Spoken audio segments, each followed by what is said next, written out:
Paris, il y a le foncier régional, le Centre Val-de-Loire, Cyril Arnaventier qui vient avec une surprise, donc il a effectivement un tout petit peu de retard. Alors la particularité, c'est que la plupart, vous êtes adhérents, sympathisants de Reconquête Honoré-Loire. Ce parti est un jeune parti qui rencontre quelques petits problèmes, par exemple avec les cartes d'adhésion. Alors en réalité, c'est dû à un petit souci dans le matériel. Les feuilles plastiques et les servures à l'impression ont été en rupture. Aujourd'hui, vous savez tous qu'il y a des ruptures à tous les niveaux. Des composants électroniques, du placo-plâtre, du papier, du bois. Alors du bois, c'est étonnant parce qu'on a plein de forêts un peu partout en France. Là, vous posez des questions. On peut considérer que c'est peut-être la bonne gestion de M. Macron qui est responsable de tout ça. Et puis cette notion d'Europe et tout ce qui dysfonctionne particulièrement. Alors, nous avons la chance, en Eure-et-Loire, pour un parti qui a 2 mois, d'être à quasiment 600 adhérents. C'est énorme, énorme.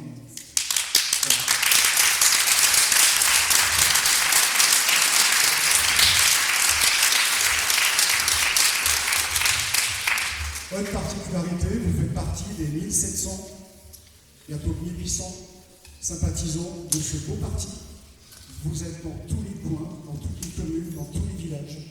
Et vous nous posez même un sérieux problème. Pourquoi? C'est très simple. J'appartenais à un parti où il fallait courir après les gens pour les attraper. Là, vous êtes tellement nombreux à venir vers nous, à nous solliciter, par téléphone, par courriel, par SMS, que malheureusement, on n'a plus à suivre. Alors, tous ceux qui n'ont pas été contactés individuellement par téléphone, on vous contactera. On est en train de renforcer les équipes. On est systématiquement en train de rattraper tout ce retard pour la simple et bonne raison que pour nous, vous êtes important. Alors cette soirée particulière, après la soirée de Châteaudun et de Combray, je l'ai voulu, je l'ai souhaité, avec notre frère Arthur, mon adjoint, pour la simple et bonne raison qu'on voulait mettre en avant les cadres de la fédération, les sympathisants, les adhérents, qui font un travail de terrain énorme, énorme. Les affiches, les boîtages, toutes les actions qu'on peut mener,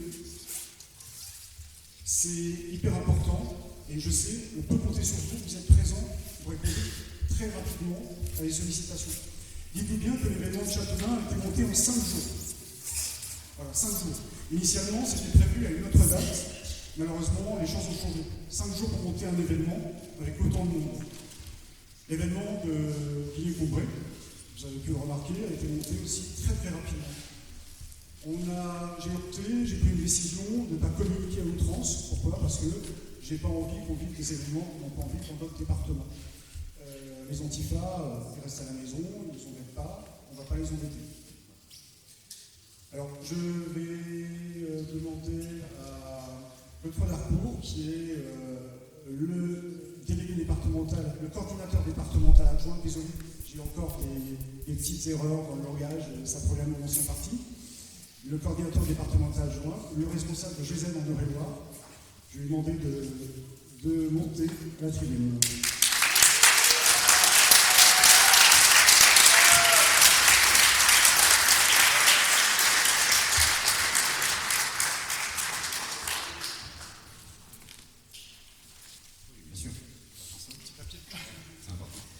Bonsoir à tous. Bonsoir et merci. Merci d'avoir fait le déplacement jusqu'ici, parce que pour beaucoup vous venez de loin. Il y en a ici de Nogent-le-Rotrou, de la Loupe, de Châteaudun, de Nogent-le-Roi, là où je viens, mais aussi de Dreux.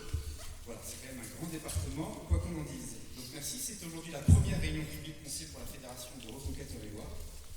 Et donc c'est un grand moment pour nous. Et on a le plaisir d'accueillir M. Jean-Frédéric Poisson, également M. Jean Messia, et qui pourra se joindre à nous. Également Mme Christine Butin, qui nous a fait le plaisir de venir nous revoir ce soir. Alors.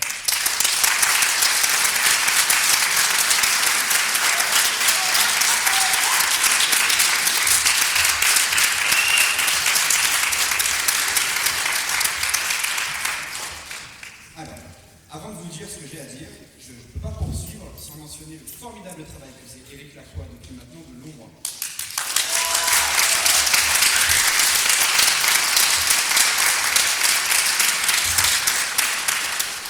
Si moi je vous en parle, c'est que je le connais. Et je sais qu'il ne le fera pas lui-même. Il est trop bien éduqué, il est trop modeste, et trop timide peut-être. Mais Éric se consacre pleinement à la campagne depuis maintenant le mois de septembre, voire même avant. Il dort 4 heures par nuit, et encore, quand il a décidé de faire la grasse matinée. Devant son ordinateur, il appelle les militants, il appelle les cadres, il appelle les responsables, il distribue les instructions, il contacte le siège, souvent, il se soucie de l'apport en matériel, il organise de main de maître tous les événements. Il ne faut pas oublier que Châteaudun, c'est lui, il y est combré, pour les habitants, c'est lui, et toute la journée militante reconquête dans les rues de Chartres, c'est lui également. Mais Éric est un homme de terrain, il colle, il traque, il boite à chaque moment libre, tellement qu'on a du mal à suivre, nous, les responsables de canton Éric. Alors, au vu des nombreux messages que tu m'envoies à 1h ou 2h du matin, on a tous, là, toute l'équipe du département, une requête. Dors, repose-toi. On a besoin de toi et on a besoin de faire la fête avec toi le 24 avril, au moment de la victoire.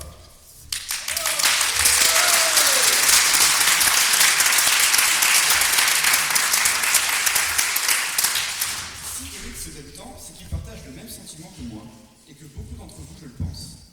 Quel est ce sentiment? Pour la première fois, on a un candidat qui nous inspire. Pour la première fois, on a un candidat qui nous transporte.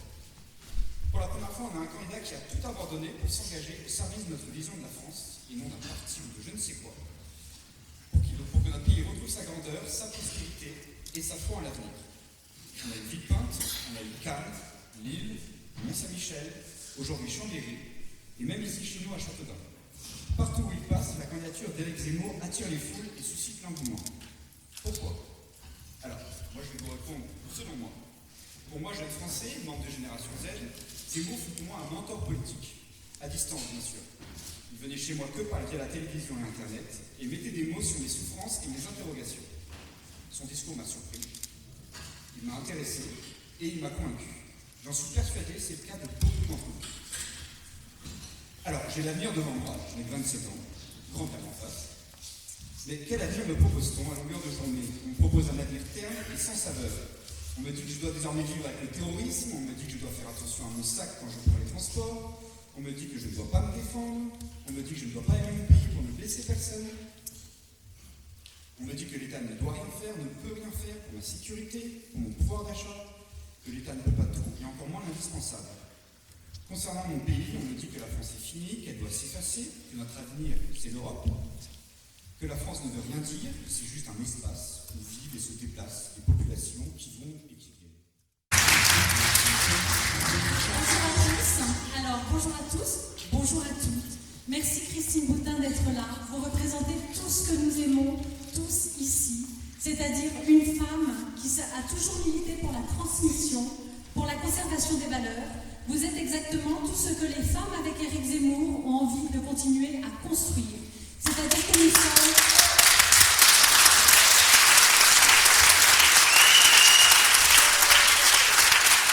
les gardiennes de la maison, nous sommes les gardiennes de l'éducation, nous sommes les gardiennes de la transmission. Nous devons absolument préserver cela. Pour beaucoup, nous nous sommes engagés pour la première fois en politique au sein de Reconquête.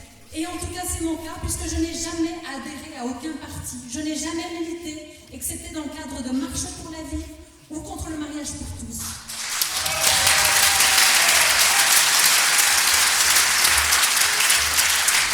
Alors, je l'assume aujourd'hui. Pourquoi sommes-nous là, nous les femmes? Eh bien, nous sommes là parce que moi, je ne veux plus jamais recevoir l'appel d'une de mes cousines me disant « Ta nièce vient de mourir au Petit Cambodge, le soir du Bataclan ». Je ne veux plus jamais avoir de nouvelles d'une amie qui me dit « Mes 2 enfants d'origine turque sont harcelés à la sortie de l'école pendant le ramadan parce qu'ils mangent comme tous les enfants français, parce qu'ils sont français, parce qu'ils sont catholiques baptisés, mais que comme ils sont typés turcs, on les harcèle et on leur dit « Tu es un koufar et tu devrais faire le ramadan ». Je ne veux plus jamais entendre une jeune fille qui a adhéré au GZ me dire « J'ai adhéré au GZ parce que j'ai tellement peur quand je rentre toute seule le soir. J'ai tellement peur parce que mon papa est flic et qu'il se fait harceler. » Je ne veux plus jamais entendre dire cette infirmière qui travaille à Dreux. Savez-vous ce qui se passe quand on travaille à Dreux? On ne peut pas dire qu'on vote Zemmour, on a peur d'avoir un coup de poignard dans le dos. Je ne veux plus que ce pompier me dise « Quand je vais dans telle cité, je sais que 2 fois sur 3, si l'appel a eu lieu après 22 heures, c'est un appel bidon et c'est juste pour nous déranger et nous caillasser. » Pour toutes ces raisons, et aussi parce que je ne veux plus que l'école soit le lieu de la doxa où on apprend aux enfants qu'éventuellement ils sont transsexuels, au lieu de leur enseigner à écrire, à lire et à compter.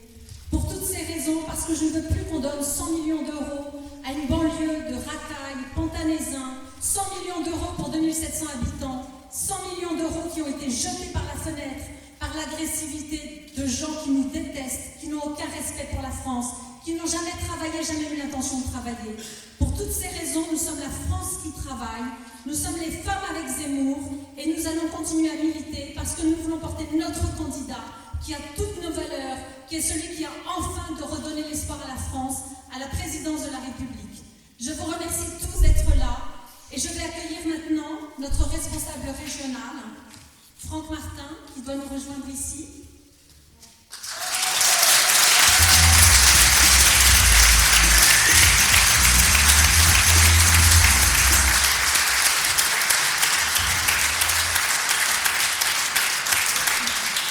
Je tiens à remercier Agnès qui fait un travail fantastique, qui solutionne plein de problèmes techniques, de petits soucis divers et variés. Heureusement que nous avons Agnès en Eure-et-Loir. Elle est particulièrement performante, je l'ai vu sur le parvis de la cathédrale de Chartres. Elle est capable de convaincre n'importe qui. Voilà. Alors, Franck Martin vient d'arriver, il a un peu de retard. Alors, je vais vous dire pour quelle raison. C'est simple, demain il y a 2 grands événements qui sont en train de s'organiser à Orléans. Aujourd'hui, le problème c'est qu'ici tout est calme. On n'a pas d'antifa, on n'a personne qui est en train de taper aux portes, aux fenêtres. Mais à Orléans, c'est plus problématique. Il y a beaucoup de gens qui essayent de faire en sorte que rien ne puisse se produire. Des gens qui n'espèrent qu'une seule chose, c'est qu'on aille se ranger, se cacher, et qu'on se taise. Voilà. Donc Franck Martin peut-être nous fera la chance de vous annoncer différentes petites choses par rapport à demain. Comme je ne suis pas complètement au fait de tout ce qui s'est mis en place pour le Loiret, donc j'avais assez à faire au niveau de l'Eure-et-Loir. Voilà. Je voudrais demander à Alexandre Pape de monter sur scène.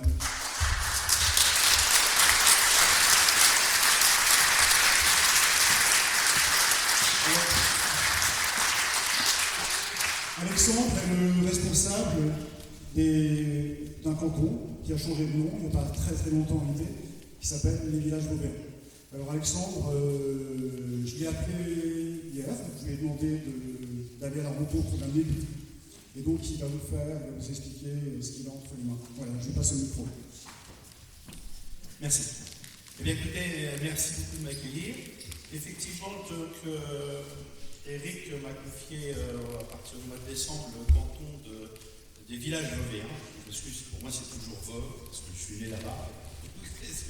Mais ça s'appelle maintenant les villages vauverts. Et on a la chance dans notre canton d'avoir eu 2 signatures pour l'élection. Donc les premières personnes, une mère, une femme, une mairesse, et de ma commune, puisque maintenant c'est les Éolambos, on regroupe 5 communes. Et donc cette dame a gentiment donné son parrainage. Et en plus de ça, son mari fait partie aussi de mon équipe et on colle ensemble et tout. Vous voyez, c'était. Et après, on a eu la chance aussi, Eric m'a donné l'immense plaisir d'aller voir le maire de Levéville-Lachenard. Et Levéville, c'était un village où j'allais jouer quand j'étais gamin. J'avais 15 et 16 ans avec les mobilettes et les copains. Donc j'y ai parlé de tout ça. En réalité, je devais être 10 minutes et puis on y a été 2 heures. Mais voilà. Donc je te remets ce parrainage. Je l'ai naturellement remercié au nom d'Éric Zemmour et au nom de la Reconquête. Et il m'a dit qu'il s'excusait de ne pas pouvoir être là ce soir. Mais enfin, c'était avec un grand plaisir qu'il m'en mettait ce parrainage.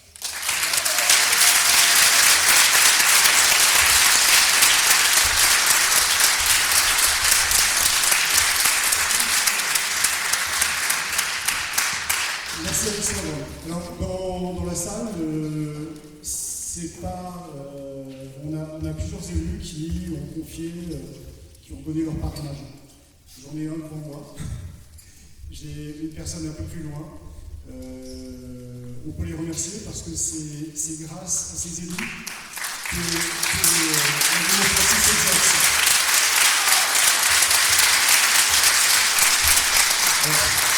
Je ne sais pas s'ils souhaitent se lever et se montrer, c'est leur choix.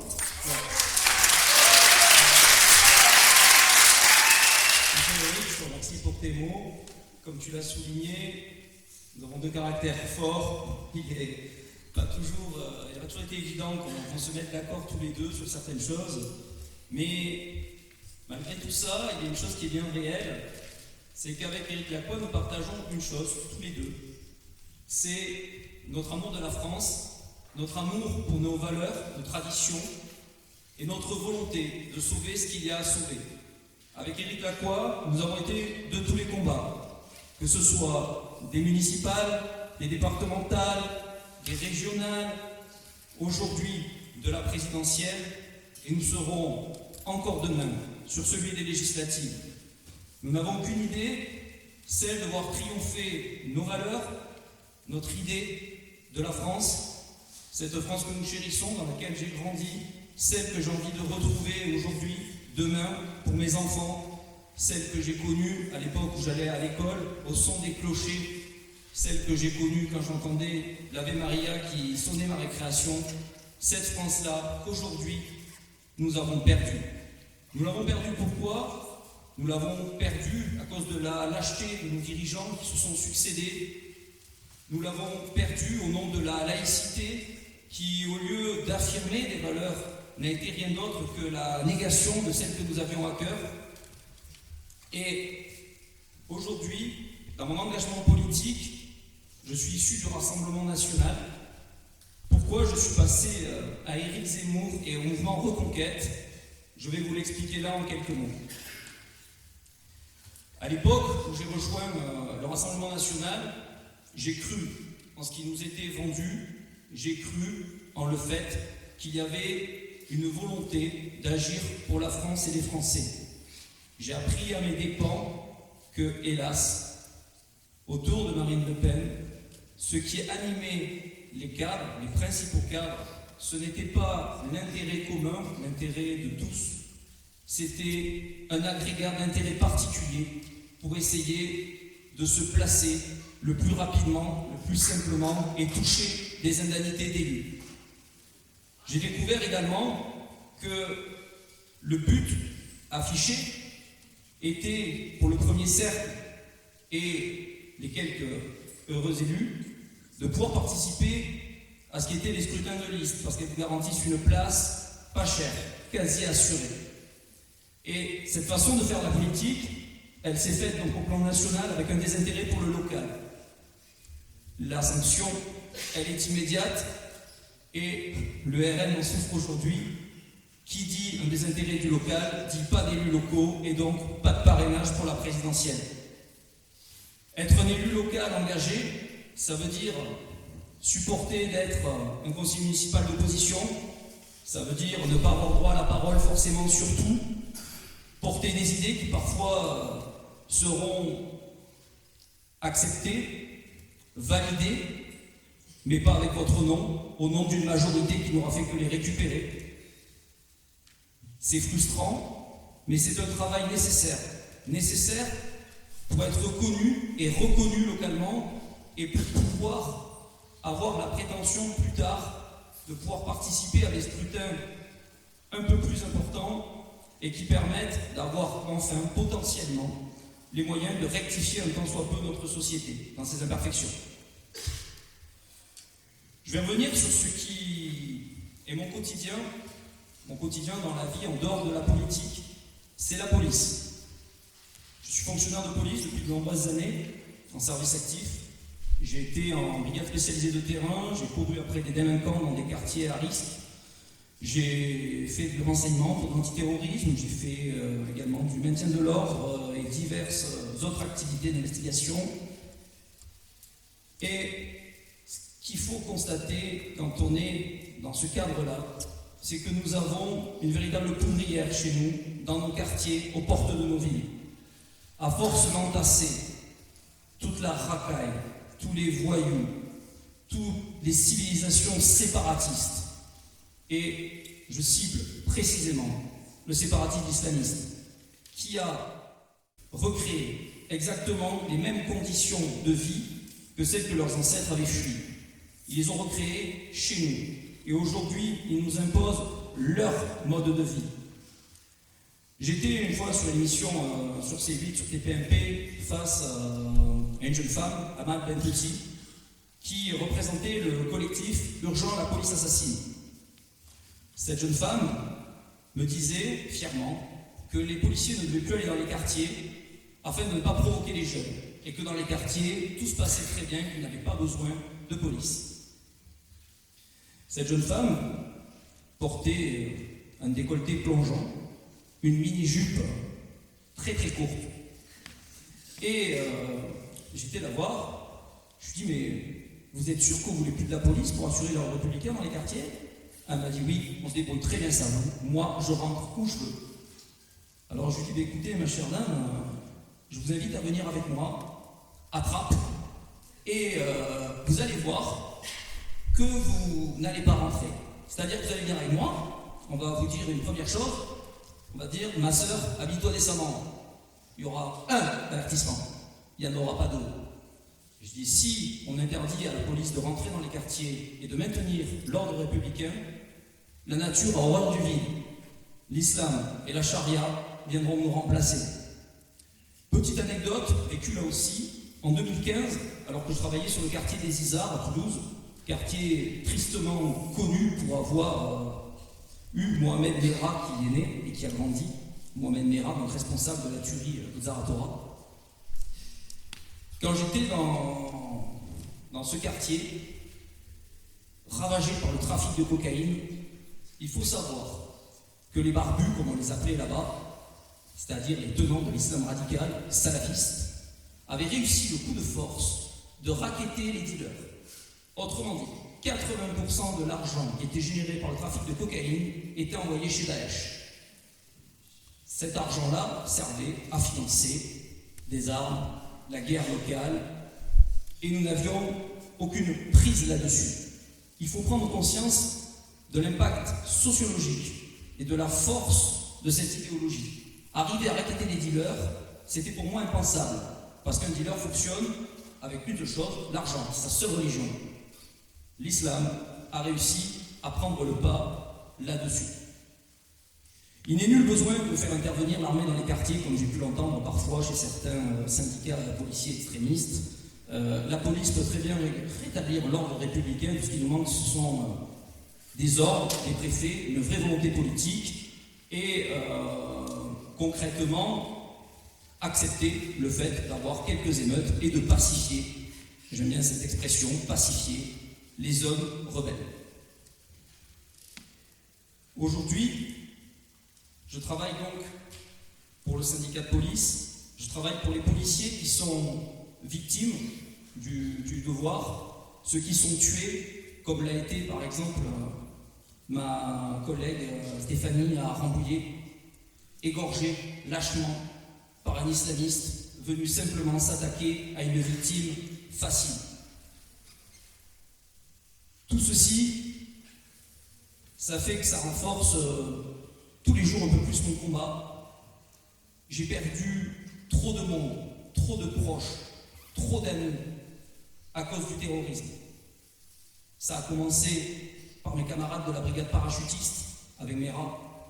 Ça a continué avec la petite Myriam Monsonego, toujours avec Merah, une petite fille que je faisais sauter sur les genoux et qui a été lâchement assassinée. J'excuserai mon émotion. Et je pensais ne plus connaître ça à l'issue. Quelques années plus tard, il a fallu que ça touche Stéphanie, et dans un endroit où pour moi un attentat islamiste était impensable, Rambouillet et son commissariat. Cette tragédie, une fois la peine passée, ne fait que renforcer ma volonté d'abnégation pour pouvoir essayer à mon humble échelle de changer tout ça. Marine Le Pen a toujours eu une idée que pour elle-même, que pour se placer, comme je l'ai dit tout à l'heure, Elle a abandonné ses fondamentaux pour se rendre présidentiable. On ne sait plus d'ailleurs si elle est d'extrême droite, de droite, du centre ou de la gauche. C'est difficile à situer. Et dans ce chaos républicain, je dirais, est arrivé quelqu'un qui n'était pas étant attendu à la base, est arrivé Éric Zemmour. Zemmour que j'apprécie énormément par rapport à ses écrits, que je n'imaginais pas un jour retrouver un homme politique et qui, à mon sens, était l'homme providentiel. Éric Zemmour, que lorsque je l'ai rencontré, j'ai pu mesurer l'humilité de l'homme, le fait que lui était prêt à tous les sacrifices, notamment celui de sa personne, pour essayer de sauver ce qu'il y avait à sauver chez nous. Et c'est le regard de l'homme, c'est ces mots à la fois doux et rassurants qui ont fait que je l'ai rejoint sans hésiter une seule seconde.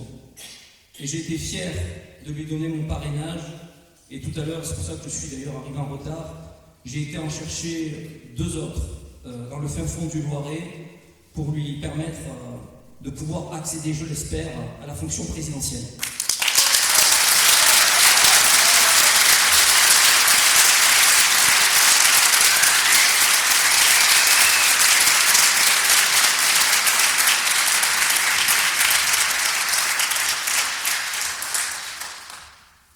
Je vous remercie, je finis là mon intervention et je laisse la place au prochain intervenant. Merci encore à tous. Vive la France, vive Éric Zemmour.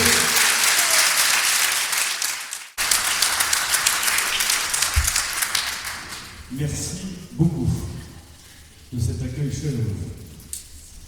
J'ai des tas de feuilles devant moi, je ne sais pas si c'est ce que je dois lire, mais ce ne sont pas les miennes, donc je pense que non. Elles peuvent rester là, il n'y a pas de... Je vais faire ce que j'ai prévu plus tôt, si ça ne vous dérange pas.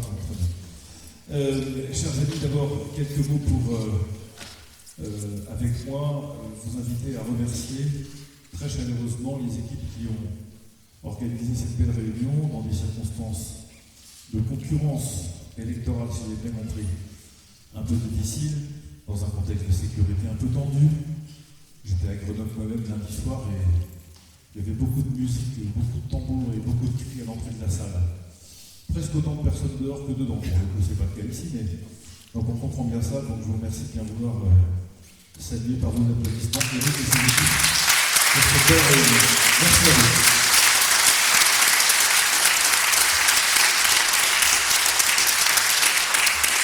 Vous comprendrez que je veuille saluer de manière particulière, à la fois chaleureuse, amicale, reconnaissante et tant d'autres choses, la personne grâce à cause de qui je suis ici aujourd'hui, auprès de qui j'ai à peu près tout appris. Et je vous remercie de saluer notre présidente d'honneur de VIA, Madame Christine Boutin. Merci, Madame Christine.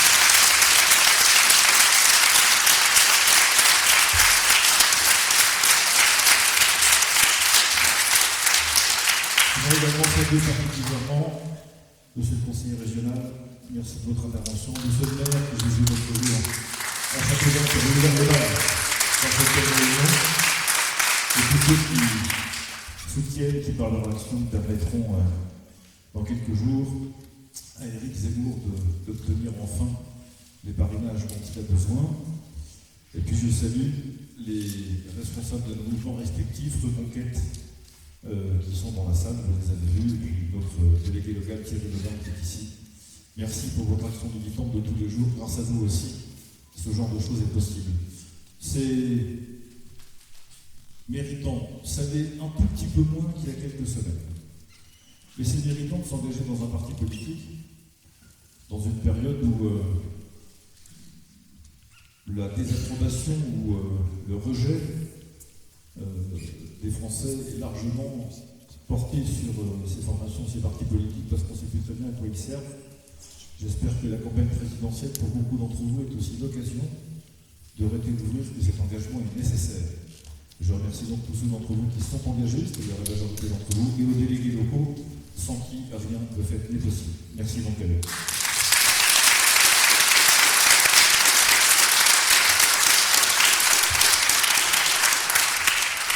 Alors, mes chers amis, nous sommes en guerre. Bon, c'est une fois tous les 4 mois sous le quinquennat de M. Macron. La dernière fois, c'était contre le virus. Et cette fois-ci, c'est contre les virus. Il y a que la première syllabe qui change. Au moment de notre rencontre de ce soir, alors d'abord, Jean Messia va arriver en cours de route, sans doute. Donc, je ne sais pas ce qu'il va dire, mais je serai d'accord avec lui. Lui non plus ne sait pas ce que je dis, mais il sera d'accord avec moi. En tout cas, je m'en assurerai. Ce qui est certain, c'est que les circonstances de cette réunion, de ce week-end maintenant, sont un peu particulières. Parce que, à la contrainte, aux différentes contraintes qui pèsent sur nous maintenant depuis quelques mois, les contraintes sanitaires qui s'appliquent, comme vous le savez, de manière un peu allégée dans les réunions politiques, à la peur que le gouvernement a fait peser sur nos concitoyens depuis si longtemps, avec une certaine forme de succès d'ailleurs, il faut bien le dire, aux restrictions de nos libertés qui sont insupportables et que je suis allé effectivement combattre à répétition devant le Conseil d'État, comme d'autres, pas beaucoup d'autres, s'ajoute maintenant une espèce de comment dit-on ça, de mauvaise impression. Personne n'aime la guerre, évidemment. Même quand elle est loin de nous, ce qui est le cas, on n'aime pas entendre que nos soldats sont placés désormais à la frontière de la Roumanie et dans les pays baltes pour je ne sais pas très bien quoi d'ailleurs, pour vous dire, mais enfin ils y sont. On n'aime pas entendre que 2 grands pays qui sont sur le continent européen entrent en conflit. On n'aime pas comprendre que malheureusement pour nous tous, j'y reviendrai, ce conflit sera probablement pour le président de la République une occasion de profit politique. Je ne dis pas que ce sera que ça, je ne dis pas qu'il a souhaité à tout prix la guerre pour en tirer profit, mais de fait, malheureusement pour nous, il y a un risque que les vrais enjeux, les très profonds enjeux liés à cette élection présidentielle soient éclipsés par ce conflit qui est malgré tout loin de nous. Je vais vous en dire quelques mots parce que d'abord je ne peux pas résister, ensuite c'est l'actualité. Ce conflit est le signe de la faillite politique du monde occidental depuis 30 ans. Il est deuxièmement une occasion rêvée pour nos adversaires de faire aboutir leur projet politique. Je vais revenir sur ces 2 points. Je ne sais pas qui a commencé. C'est comme dans la cour de récréation quand on était petit. Il y a 2 enfants qui se bagarrent, on arrive sur le truc, c'est pas moi qui ai commencé, mais si, c'est toi, etc. Ça n'est pas le sujet. Le vase déborde. Une goutte d'eau l'a fait déborder. Tous les commentaires portent sur le phénomène du débordement. Personne ne s'interroge sur les raisons pour lesquelles le vase était plein. Moi, ce qui m'intéresse, ce sont les raisons pour lesquelles le vase était plein. Il se trouve que, depuis 30 ans, l'OTAN et l'Union européenne refusent ou contestent à la Russie le fait de vouloir jouer un rôle important dans l'équilibre international, dans l'équilibre du monde. Il se trouve qu'il y a 30 ans, lorsque le pacte de Varsovie a été dissous, lorsque le mur de Berlin est tombé, les dirigeants occidentaux, à commencer par les Américains, ont promis aux dirigeants russes que l'OTAN n'irait jamais vers l'Est, qui s'arrêterait grosso modo à la frontière allemande. À l'époque, c'était même de l'Ouest. Il se trouve que depuis 30 ans, les Russes ont averti, progressivement, quand ils ont vu d'abord la Pologne, la Hongrie et la Tchéquie entrer dans l'OTAN. Ils ont dit « Ah, vous aviez promis, c'est pas fait. » Quelques années après, ils ont vu les pays baltes entrer dans l'OTAN. Ils ont à nouveau dit « ça n'est pas acceptable ». Mais ils n'en ont rien fait. Et puis est arrivé cet épisode au cours duquel l'OTAN a souhaité la bienvenue de manière officielle à la Géorgie et l'Ukraine dans son sein. Et ce jour-là, Vladimir Poutine a dit ça, jamais. La Pologne, la Hongrie, la Tchéquie, très bien, les États baltes, très bien, Géorgie, l'Ukraine, jamais. Et au fond, les Russes n'ont cessé depuis toutes ces années, de dire mais vous ne pouvez pas considérer que vous mettrez en danger nos intérêts vitaux et imaginer que nous n'allons pas réagir alors que vous mettez en danger nos intérêts vitaux. Autrement dit, vous ne pouvez pas imaginer que moi, Vladimir Poutine, le président chinois, alors je ne suis pas sûr qu'il ait jamais dit ça, je transpose, à l'occasion d'un changement de pouvoir au Mexique ou au Canada, et moi, Vladimir Poutine, je vais installer un chef d'État hostile aux États-Unis, puis je vais lui envoyer quelques divisions blindées, un petit missile et des avions de chasse, juste à la frontière. Vous imaginez ce que serait la réaction des Américains si telle chose se produisait? Eh bien, dans le monde où nous sommes, mesdames et messieurs, ce monde occidental est tellement sûr de lui, tellement orgueilleux, qu'il considère que lui a droit de faire des choses qu'il refuse aux autres nations et aux autres pays. Vous entendez comme moi, c'est scandaleux, la Russie intervient dans les élections des pays étrangers. Parce que les États-Unis n'interviennent jamais dans les élections des pays étrangers. Vous avez vu l'histoire de la CIA, il y a de nombre de régimes qui ont été déstabilisés par des opérations spéciales, des dictateurs montés de toutes pièces, des régimes qui ont chuté parce qu'ils n'avaient pas l'air de plaire aux intérêts américains. C'est toute l'histoire du monde. Vous avez constaté comme moi que, évidemment, la Russie devient un grand pays, est un grand pays.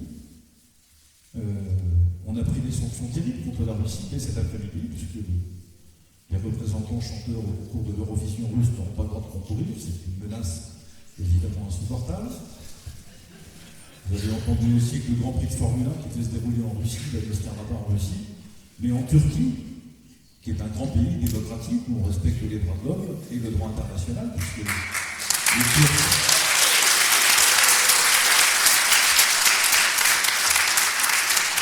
Les Turcs, membres de l'OTAN, occupent le nord de Chypre que depuis 40 ans ou 50 ans, sans que ça pose de problème à personne.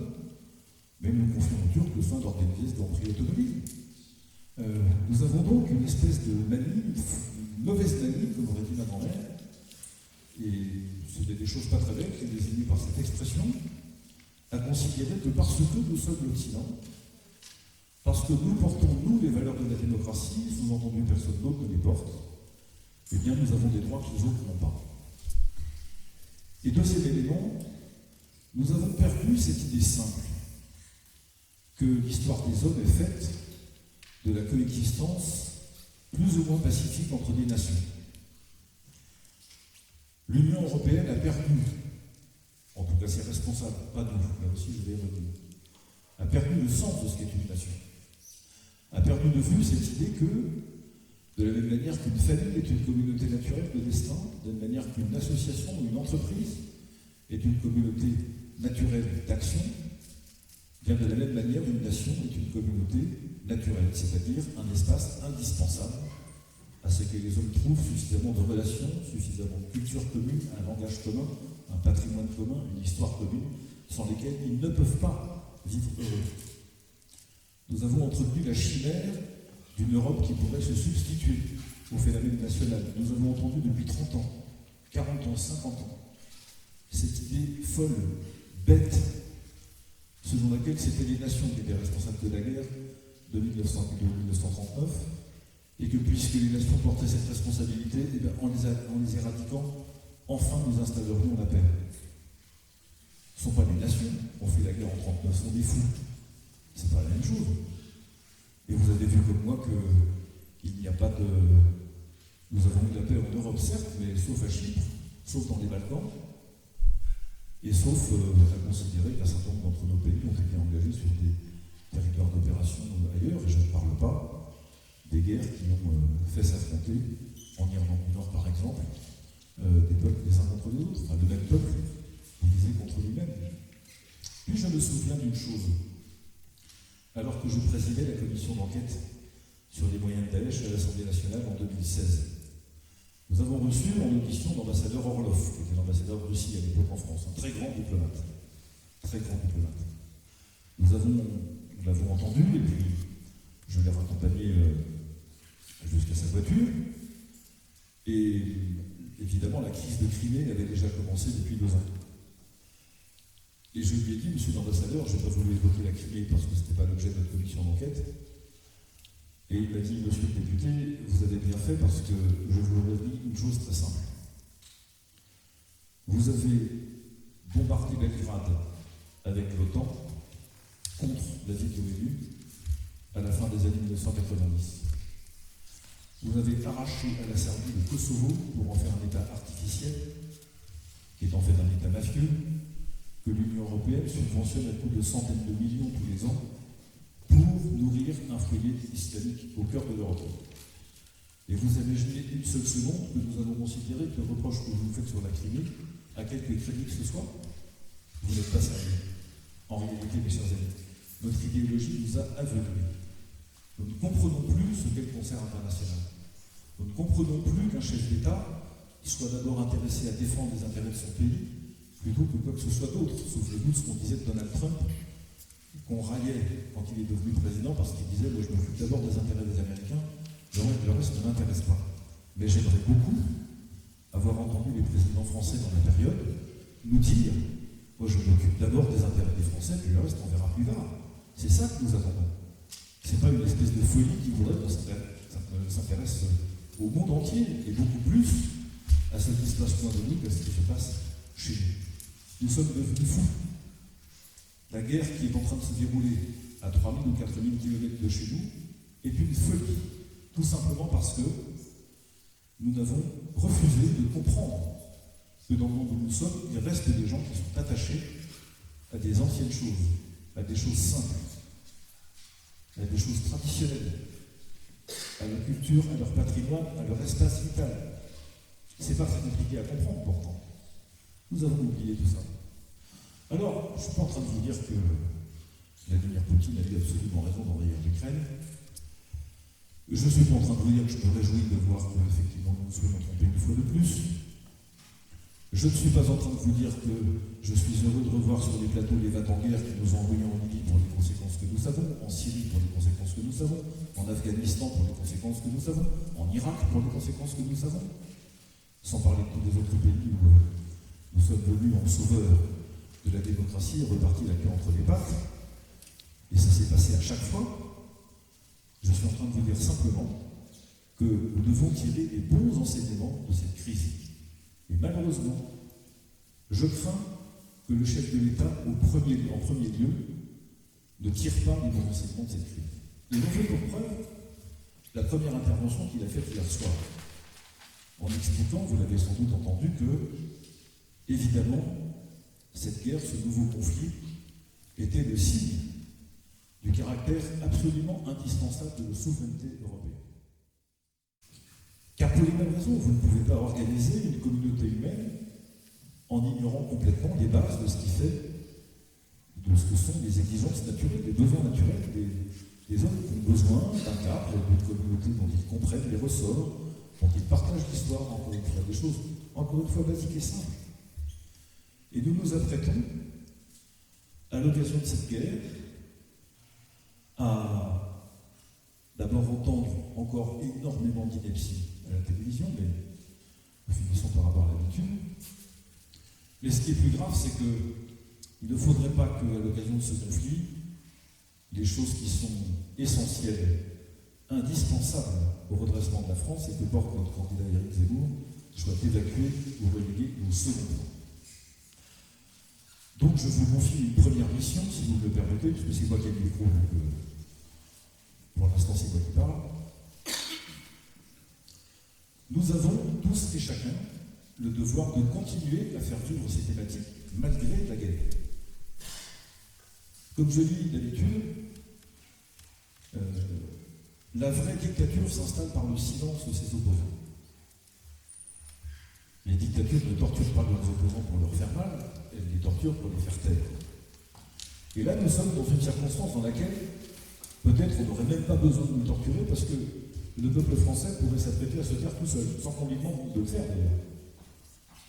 Donc je vous en prie, ne laissez pas le silence s'installer. Ou plutôt, ne laissez pas, à cause du vacarme provoqué par cette guerre nouvelle, le silence s'installer sur l'ensemble des thèmes, l'ensemble des sujets qu'Éric Zemmour a soulevés à l'occasion de cette campagne présidentielle. Merci à lui de l'avoir fait.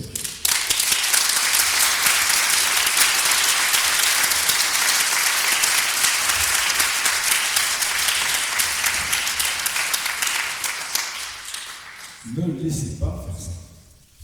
Alors vous trouverez le moyen, je n'ai pas de méthode, je n'ai pas de règles, je n'ai pas de recette. Chacun d'entre vous connaît son environnement, ses talents, ses centres d'intérêt. Vous trouverez. Ne nous taisons pas. Ne nous taisons pas. C'est la première chose à laquelle je voulais aboutir ce soir.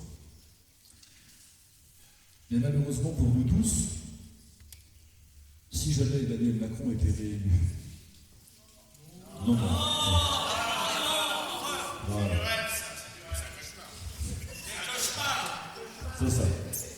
C'est un cauchemar. Donc je recommence. Puisqu'Emmanuel Macron ne sera pas réélu, le 24 février prochain, à quoi avons-nous échappé? Quels sont les projets qui sont dans les cartons de M. Macron? Qu'est-ce qu'il y a derrière cette souveraineté européenne? Qu'y a-t-il dont effectivement il soit si fervent et que, en nous le disant, nous sans nous dire d'ailleurs qu'il s'apprête à nous faire suivre? Je vais prendre deux ou trois exemples simplement pour essayer de vous faire toucher tout ça de doigt. D'abord, vous avez entendu notre inénarrable ministre de la Santé. Si vous l'aimez autant que moi, vous ne devez pas l'aimer beaucoup. Voilà. Nous expliquer qu'en fait, par un effet de sa grâce et de sa miséricorde incomparable, le pass vaccinal va être suspendu dans un mois. Vous voyez le pass dans 3 semaines, oui, pardon, ça passe vite. Ne voyez pas aucune coïncidence avec la proximité des échéances électorales, bien sûr. Tout le monde a bien compris que c'était pour des raisons sanitaires que ce serait été rétabli. Et vous m'avez l'air tout à fait convaincu. Je vois que nous sommes du même avis. Mais j'attire votre attention sur un point. Au mois de juillet dernier, le Parlement a adopté une loi, une énième loi sur l'état d'urgence sanitaire. Et à l'article 1er de cette loi, il y a cette disposition qui dit que, dans le contexte où nous sommes, eh bien, le Premier ministre peut, par décret, prendre toute disposition d'aménagement des contraintes sanitaires ou des modalités selon lesquelles notre vie quotidienne pourrait être organisée. Autrement dit, là où pour une fois il n'a pas menti, profitons-en parce que c'est assez rare pour le signaler, le ministre de la Santé a bien dit qu'il serait suspendu. Suspendu étant que la loi dont je viens de parler n'est pas abrogée ou amendée. Le Premier ministre d'un gouvernement peut, quand il le veut, comme il le veut, et selon les modalités qu'il veut, rétablir tout ou partie du dispositif sanitaire dont nous sommes en train de sortir. Le gouvernement a-t-il l'intention de nous faire sortir durablement de cet état? Sûrement pas. D'abord parce qu'il va falloir écouler toutes les doses de vaccins qu'ils ont achetées à coups de milliards. Encore récemment, il va bien falloir qu'on se les invente. Deuxièmement, parce que cette crise n'est pas une crise sanitaire, c'est une crise politique. Je ne peux pas vous dire qu'il n'y a pas de virus, il y a un virus. Je l'ai attrapé, je sais bien. Et un certain nombre d'entre vous, certainement, a ça aussi. Donc il y a un virus, oui. Je peux vous dire que c'est pas grave, j'en sais rien, je ne suis pas médecin. Mais, comme j'ai dit un jour sur le plateau d'André Berthoff sur Sud Radio, au tout début de la crise, je ne vais pas vous parler longtemps de la différence entre un virus et une bactérie, parce que ça n'est pas ma compétence. Mais entre un raisonnement et une poêle à frire, ça, je peux faire la différence. Et je peux absolument en assurer. Que tout ce qui a été fait jusqu'ici en matière de gestion de la crise sanitaire n'avait qu'un seul but, ou plutôt 2 buts. Le premier, j'en suis persuadé, c'était de vérifier la quantité de contraintes qu'on peut faire avaler à un grand peuple comme le nôtre.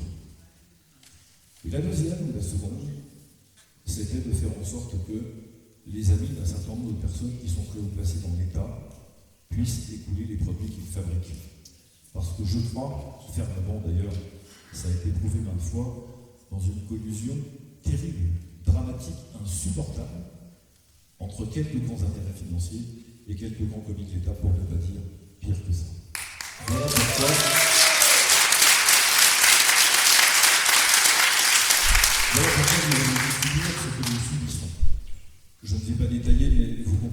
que la première conséquence de cette crise, c'est pas une augmentation de la mortalité, pas du tout. Les démographes d'ailleurs commencent à dire le contraire. Dans ce pays, personne ne meurt plus de vieillesse. C'est pas compliqué, c'est toutes les personnes qui décèdent à 80 ans meurent du Covid. C'est assez particulier, enfin c'est comme ça. Tout ce que nous avons subi en fait, quel est le seul effet que nous avons ressenti et que nous constatons encore aujourd'hui? Eh bien, mes chers amis, c'est qu'à l'occasion de cet état d'urgence sanitaire, un certain nombre de nos libertés ont été écornées. Elles l'ont été durablement, elles l'ont été sévèrement, et nous sommes rentrés dans un régime, là aussi j'attire votre attention sur ce point, dans lequel ces atteintes aux libertés ont fait désormais l'objet d'un certain nombre de décisions de jurisprudence du Conseil d'État ou de décisions du Conseil constitutionnel qui sont rentrées maintenant dans notre corpus juridique. Et ce qui était impossible pour nous à imaginer, un confinement, la restriction des libertés religieuses, de circuler, de bénéficier des fruits de son travail, d'ouvrir son commerce, qui étaient des choses qui allaient de soi, qu'on ne pensait pas possible un jour de voir dans notre pays. Eh bien, toutes ces choses-là, non seulement se sont produites, mais elles ont été légitimées par les décisions de nos plus hautes juridictions, le Conseil constitutionnel et le Conseil d'État. Tout cela crée des précédents. Et il devient, à cause de ces jurisprudences, de plus en plus difficile de les attaquer, de les contester et de les faire abroger. J'avais alerté parce que, dans le quinquennat de François Hollande, j'étais, pour la commission des lois de l'Assemblée nationale, en charge du contrôle de l'état d'urgence après les attentats du Bataclan. Et vous vous souvenez de cette séquence? Le président Hollande, de manière parfaitement légitime, avait déclaré l'état d'urgence après les attentats du Bataclan, le soir même. Et la loi française dit qu'au bout de 12 jours d'état d'urgence, il faut que le Parlement décide de la prolongation. C'est quelque chose que chaque État ne peut pas décider tout seul. Et il ne pouvait pas décider pour une durée supérieure à 3 mois. Donc j'ai, comme l'immense majorité de mes collègues, je crois tous, voté pour la prolongation de l'état d'urgence pour 3 mois. Et puis, avec la commission des lois, nous avons vu ce qui s'est passé. Nous avons constaté que, vous vous rappelez l'état d'urgence, hein, on pouvait perquisitionner chez des gens sans autorisation de juge, on pouvait ouvrir votre coffre, alors qu'en principe c'est interdit, la police n'a pas le droit, c'est un lieu privé, c'est une voiture. On pouvait vous assigner à résidence sans décision de justice, pas des choses qui sont habituellement réservées à des conséquences de décisions judiciaires, devenaient des possibilités laissées aux mains des préfets et de l'administration. Ça s'appelle un régime d'exception. Et c'est pour ça que c'est limité dans le temps. Et au bout de 3 mois, que nous ont dit les policiers, les services de renseignement et les autres? Ils nous ont dit, ben voilà, tous ceux qu'on voulait repérer, on les a repérés, toutes les perquisitions qu'on pouvait faire chez les méchants, on les a faites. Ceux qu'on a eu le temps de coxer, on les a pris, et les autres, ben, ils sont partis, puis c'est pas la peine d'essayer de les chercher, on ne les trouvera pas. Et donc, au bout de 3 mois, j'ai considéré qu'il n'y avait plus de réelle utilité de prolonger l'état d'urgence. J'ai donc voté ensuite contre toutes les prolongations d'état d'urgence pour 2 raisons. La première, c'est que les policiers eux-mêmes nous disaient que ça ne sert plus à rien. Et la deuxième, c'est que faire durer dans le temps des régimes d'exception sur le plan juridique, ça s'appelle modifier notre état de droit. Et ça s'appelle évidemment mettre en danger un certain nombre de libertés fondamentales, à commencer par celle des dossiers privés.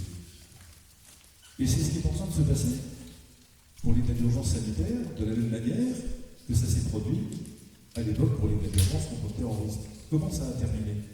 Et bien maintenant, dans le droit, après la décision du Parlement, les assignations à résidence, les fouilles des véhicules, les perquisitions de nuit sont autorisées par le droit commun, elles ont été transposées dans le droit commun, elles sont maintenant entre les mains de l'administration. Et là encore, ce qui était impossible ou impensable il y a quelques mois ou quelques années, devient maintenant un régime de droit commun.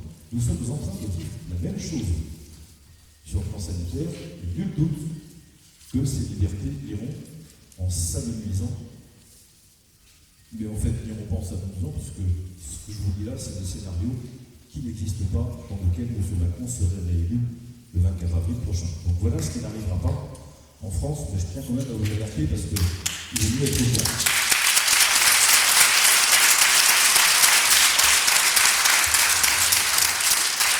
Et je salue l'arrivée triomphale de notre ami Jean Messia.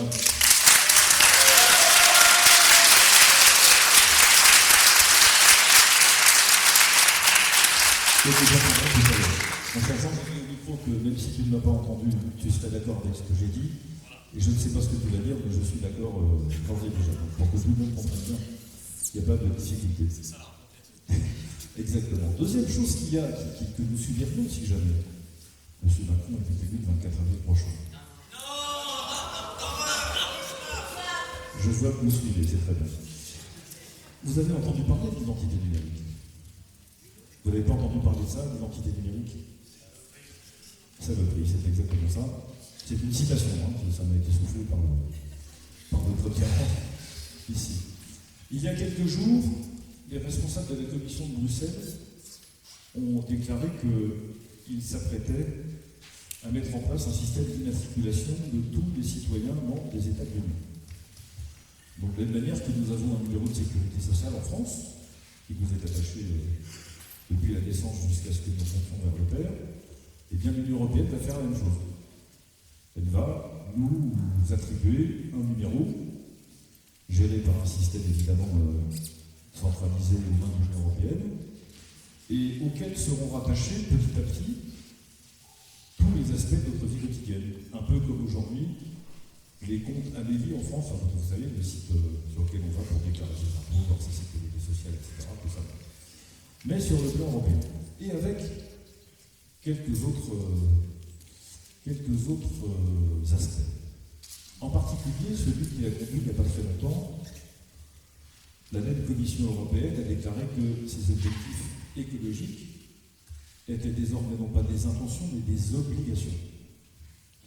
Autrement dit que tout ce qui se produit en termes d'émissions, alors ils sont obsédés par les gaz à effet de serre. Il ne faut pas émettre des gaz à effet de serre. Si vous pouviez vous arrêter de respirer, ce serait encore mieux, parce qu'au moins on réglerait la question de la transition écologique. Et voilà ce qui pourrait se passer à terme dans ce système de surveillance intégrale dans lequel nous entrons petit à petit.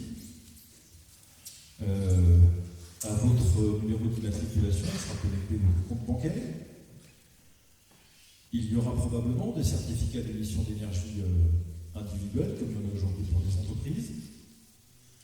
Vous aurez des droits individuels à émettre des gaz à effet de serre tout au long de votre existence. Puis on vous expliquera que viendra un moment où vous ne pourrez pas faire le plein de votre voiture autant que vous voudriez, parce que visiblement vous avez déjà trop roulé cette année. Donc il faudra que vous vous arrêtiez un petit peu. Ou bien on vous expliquera que vous avez beaucoup trop la viande rouge. Il y a des viandards dans la salle, je sais, je les repère. Voilà. Je sais bien. Vous avez des trombites qu'on ne peut pas rater. Donc je vois bien à qui j'ai affaire. On vous expliquera que ça y est, votre quota de viande rouge est épuisé. Donc pour le barbecue du dimanche, vous êtes prié de passer, je sais pas, au poulet ou aux légumes, après tout, c'est bien.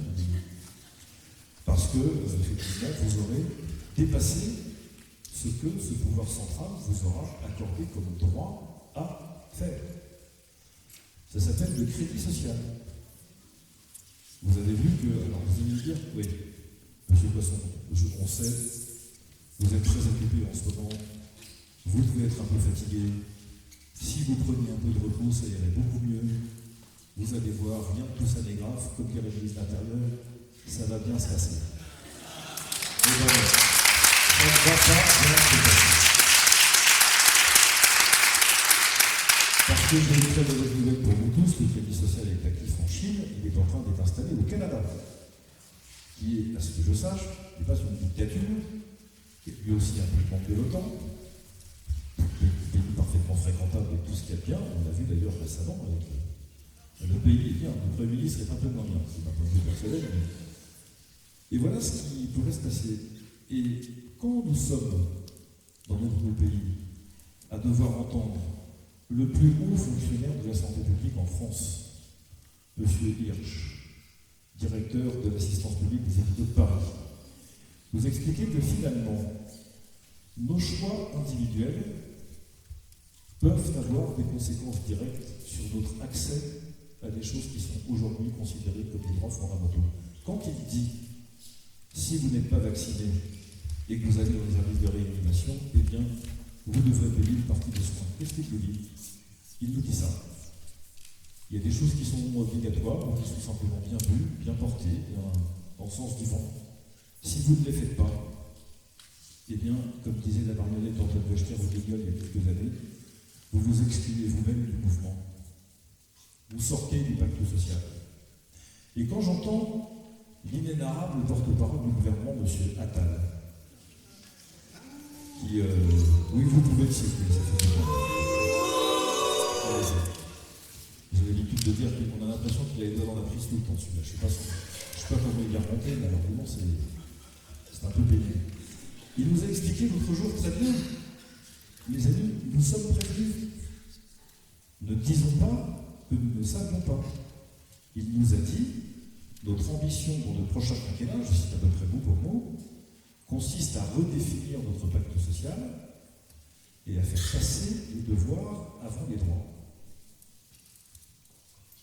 Alors, si vous faites un peu de philosophie politique à vos heures perdues, l'idée de faire passer les devoirs avant les droits n'est pas une idée criminelle, ça n'est pas du tout absurde, c'est même parfaitement défendable, voire légitime. Mais quand c'est le porte-parole du gouvernement qui dit, celui-là, dans la circonstance où nous sommes, avec les perspectives que je viens de dire, là, j'ai peur. Là, j'ai peur. Parce que nous entrons vraiment, dans la volonté de ces dirigeants, il y a la nécessité de contrôler nos actes individuels, de les mettre sous surveillance, de nous contraindre si jamais nous sommes de mauvais élèves et que nous n'obéissons pas. Si nous continuons à être des Gaulois réfractaires, comme dit Emmanuel Macron dans un célèbre discours, si nous continuons, comme il l'a dit devant le Bundestag à Berlin, à ne pas comprendre le sens de l'histoire en Europe. Vous vous souvenez de cet épisode, vous allez voir les Allemands en leur disant « Vous avez de la chance ici, vous comprenez le sens de l'histoire, c'est pas comme de l'autre côté du Rhin, c'est-à-dire ici. » Donc tout cela fait que le projet politique qui est porté par ces fous nous emmène tout droit vers un contrôle généralisé, un rabotage de nos droits, un rabotage de nos libertés. Au nom de quoi?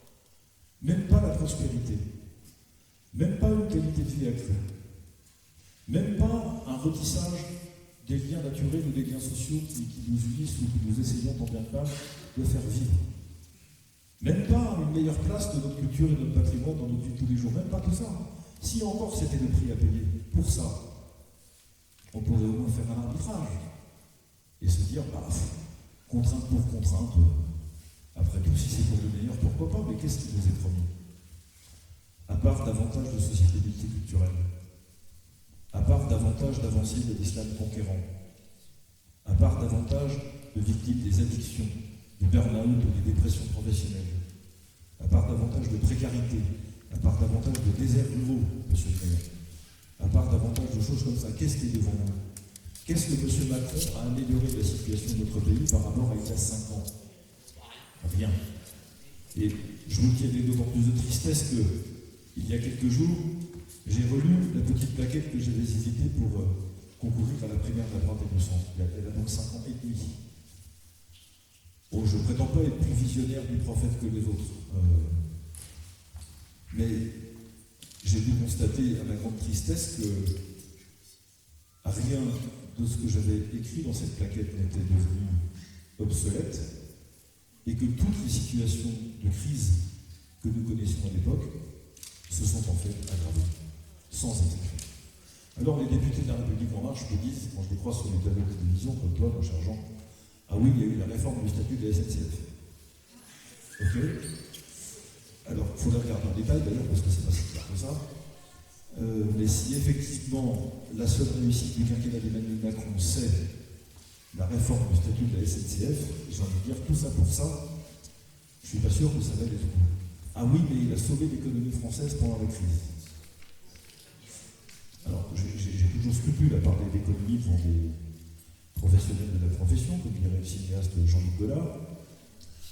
Mais j'ai écouté ce que disait le ministre de l'économie l'autre jour, l'inénarrable Bruno Le Maire, qui nous expliquait qu'il savait très bien que la France, avec les 7% de croissance en 2021, avait récupéré le retard des moins 8% de 2020. J'en tire 3 conclusions. Premièrement, le ministre de l'économie ne sait pas ce que c'est que l'inégalité arithmétique. Car à ma connaissance, 8 n'est pas égal à 7. Deuxièmement, il ne sait pas ce que c'est qu'un pourcentage, parce qu'en tout état de cause, 8% de 100, c'est beaucoup plus que 7% de 92. Le différentiel qui nous manque, c'est 1,5 point. En fait, vous ne perdez pas 1 point.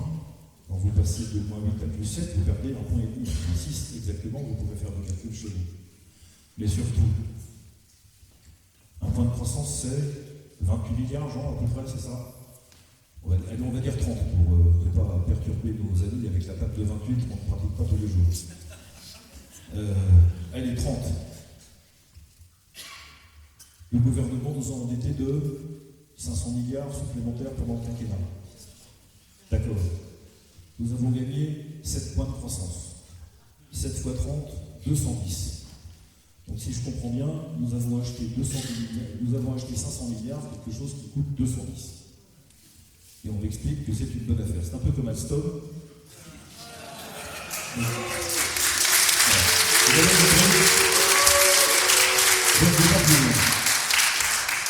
Je ne sais pas plus loin. Et j'ajoute que sur l'affaire d'Alstom, ça aussi c'est quelque chose qui nous pend au nez dans des proportions très inquiétantes. Je ne sais pas si vous avez lu ce livre incroyable d'un monsieur qui s'appelle Frédéric Pierucci. Vous savez qui c'est? Je suis sûr que vous savez qui c'est. C'est le cadre d'Alstom qui a été emprisonné pendant 15 mois aux États-Unis. Il a fait un livre, il a écrit un livre qui s'appelle Le piège américain. C'est un polar. Je vous invite vraiment à lire ce livre. Il a sorti une bande dessinée d'ailleurs l'année dernière qui reprend un peu son histoire d'Alstom, la manière dont il a été massacré par la direction générale de l'entreprise, complètement abandonné par la justice française. Il s'en est sorti presque miraculeusement et il est là maintenant pour nous raconter son histoire. Que décrit-il? Un système de corruption généralisé au plus haut sommet de l'État. Voilà ce qui est en place en France aujourd'hui. Un démantèlement systématique de notre patrimoine industriel.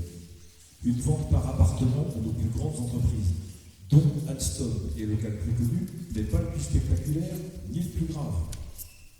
Si vous avez le temps, regardez l'affaire Alcatel-Lucent. Là, ça touche la téléphonie et dans le monde où nous sommes, j'ai pas besoin de vous dire combien c'est important. Regardez l'affaire de Technip, ça concerne le pétrole. Regardez Saint-Gobain sur l'industrie du verre, et j'en ai comme ça toute une tartine à votre disposition. Une caste d'oligarques qui s'est installée à la tête de l'État avec la complicité du pouvoir politique a vendu ses entreprises à la découpe depuis 15 ans. Voilà ce qui se passe en France. Avec des situations personnelles qui me permettent de dire aujourd'hui, sans aucune espèce de réserve, parce qu'il y a des affaires qui l'attendent au coin de la rue, le secrétaire général de l'Élysée, plus haut fonctionnaire de l'État français, est lui-même impliqué dans une affaire de corruption personnelle qui touche à sa famille, puisqu'il a été en situation de faire céder une entreprise d'État à un opérateur privé dont sa famille elle-même était actionnaire. Donc il a fait un coup au ministère de l'économie, il est parti pantoufler dans le groupe en question et il est revenu maintenant à l'Élysée. La seule question, mes amis, c'est nous allons tolérer ça combien de temps? Ça suffit. Voilà, exactement, ça suffit. Donc puisque ça suffit, et puisque M. Macron ne sera pas réélu le 24 avril, nous allons sortir de ce marasme général.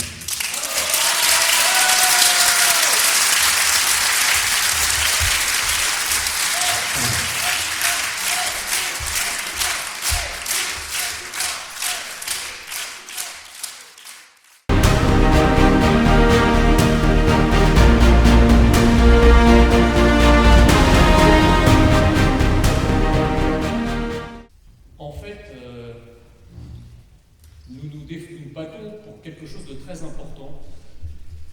C'est pour ça aussi que j'ai décidé de rejoindre Éric Zemmour. C'est qu'en un mot comme en mille, nous voulons vivre français.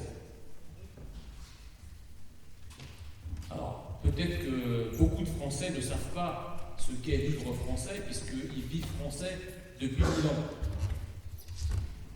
Mais moi, je ne vivais pas français avant. Et donc, j'ai appris à vivre français. J'ai appris à être français, à vivre français, à me comporter, à parler comme un Français. Et donc, j'ai un regard particulier sur ce qu'est être français et vivre français. Et en fait, le propre de vivre français, quand tout va bien et qu'on est vraiment français en France, c'est de ne pas avoir conscience de vivre français. Mais à partir du moment où on commence à se poser la question de savoir qu'est-ce que vivre français, qu'est-ce que être français, c'est que quelque part on l'est déjà plus, d'une certaine façon. C'est le fait de ne plus être ce qu'on est qui nous fait prendre conscience qu'il y a une menace sur ce que nous sommes. Et c'est exactement ce que nous vivons aujourd'hui. Vous savez,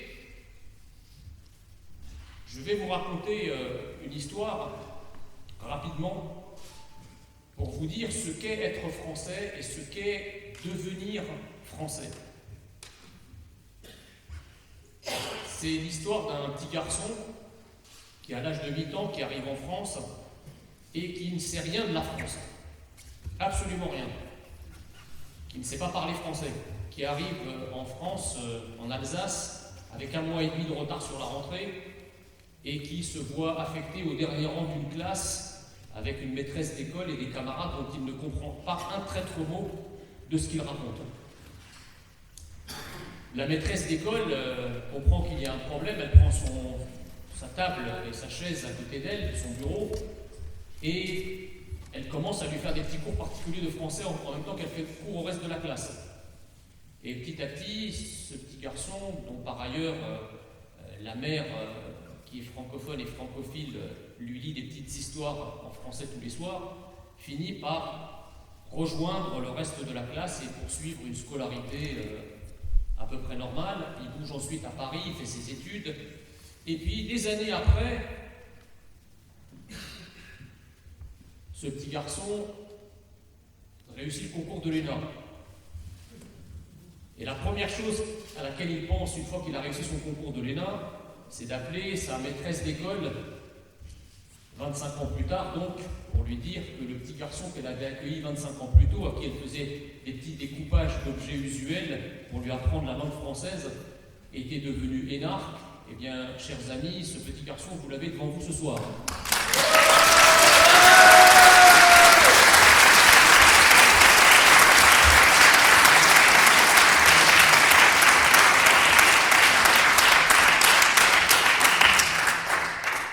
Il y a quelque chose que je n'ai jamais raconté dans mon histoire, mais qui a commencé à forger ma conscience politique et aussi plus tard mon engagement politique et notamment mon engagement auprès d'Éric Zemmour. C'est que dans la France des années 80, j'avais 14-15 ans, je n'étais plus l'Égyptien que j'étais, puisque étant né en 70, une moitié de ma vie s'était passée en dehors de France et l'autre moitié à l'intérieur de la France. Et donc je ne pouvais plus être l'Égyptien que j'étais, et je me suis retrouvé dans un Paris, capitale de la France des années 80, où en quelque sorte on m'interdisait d'être français. C'était la grande époque de l'intégration qui avait remplacé l'assimilation. L'assimilation, les Français disaient aux immigrés souhaitant être français, devenez ce que nous sommes. L'intégration forgée par la gauche, c'était de dire à l'immigré, reste ce que tu es. C'est la fameuse époque du droit à la différence, de SOS racisme, etc., etc. Et donc je l'entendais du matin au soir à la télé, dans cette France des années 80, que des choses négatives sur la France. La France était un pays esclavagiste, colonialiste, antisémite, bref, toutes les tares du monde étaient mises sur le dos de la France. Donc, je fais partie d'une génération à qui on a interdit la France à la France et à qui on a interdit aux Français d'être Français. Alors, quand vous êtes Français depuis 1000 ans, vous pouvez avoir la France qui se transmet à l'intérieur de votre famille indépendamment de l'environnement. Ce n'était pas mon cas. Et spontanément, j'ai refusé de faire bien ce discours qui d'ailleurs était très majoritaire au sein de l'immigration française de cette époque, puisque la gauche, en fait, a massifié l'immigration par haine de la France. C'est-à-dire qu'à partir de 81, c'est un système antinational qui a dirigé la France. Cette gauche a voulu se servir de l'immigration comme d'un bélier pour démolir les murs porteurs de l'identité française. Et on me proposait de faire partie de ce cheptel victimaire, de ce cheptel électoral de la gauche, avec les chants suivants: reste l'immigré que tu es, aie la France comme nous, et nous tâcherons de te faire une place dans la société en tant que belle et authentique victime. Alors, vous savez, étant d'origine égyptienne, donc du haut de mon mètre 75, 40 siècles vous contemplent, j'ai plus de 4000 années de résignation derrière moi, vous ne me la faites pas. Et donc, j'ai parcouru un peu la France et je me suis dit, mais comment est-ce qu'un pays qui est capable de produire de telles beautés architecturales, monumentales, des villes magnifiques, comment est-ce que ce pays peut être ce pays monstrueux que nous décrivent nos élites depuis le sommet de l'État? Et donc, je me suis mis à lire, c'est-à-dire à découvrir la France dans les livres. Les livres d'histoire, les grands auteurs français, Victor Hugo, Lamartine, Ronsard, Corneille, Racine, Pascal. Et à mesure que je découvrais la France dans ses trésors, je suis littéralement tombé amoureux de la France.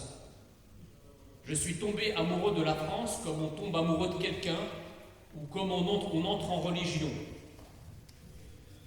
Et en fait, à ce moment-là, je me suis rendu compte qu'entre la France telle qu'elle est, la France telle qu'elle a été, ce pays génial qui a irrigué le monde de son génie, de ses idées, de sa philosophie, de son art, de ses sciences, eh bien, il était tous les jours trahi par des élites qui n'ont eu de cesse que de le détruire, de le défigurer.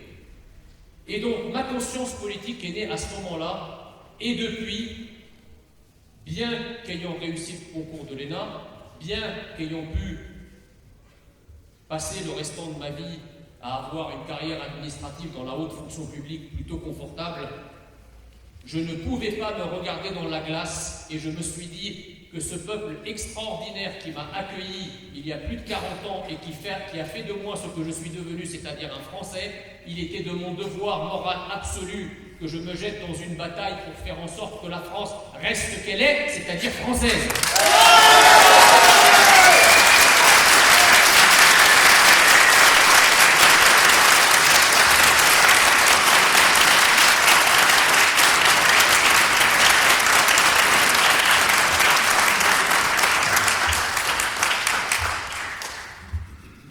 Parce que, au fond, c'est la seule chose que nous demandons.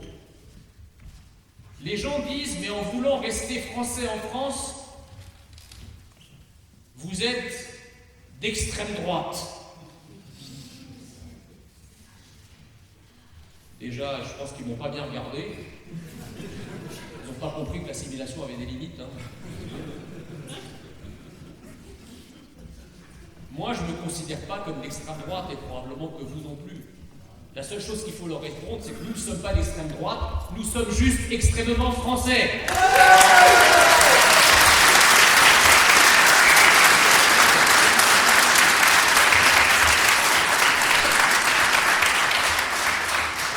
Et d'ailleurs, il est assez incroyable de constater que nos adversaires, tous nos adversaires, ne savent plus qui ils sont. C'est un scoop. Ils ne savent plus qui ils sont. Ils ne savent plus où ils habitent et ils ne savent plus qui ils sont. Et c'est pas parce que ils prennent constamment quelques psychotropes nocturnes. Ce n'est pas non plus parce qu'ils dorment avec la bouteille à côté d'eux, mais c'est idéologique. Et je vais vous dire pourquoi. C'est pas du tout une histoire pour rigoler. Quand on en vient à parler de l'identité française sur un plateau de télé et que je suis face à des détracteurs, l'éternelle et la systématique question qu'il me pose, c'est pas une connerie, hein. Mais c'est quoi pour vous être français? C'est quoi la France? Alors vous savez, ils prennent cet air un peu intelligent, là, avec le sourcil levé, le petit trismus de celui qui se dit ah, je l'ai coincé là.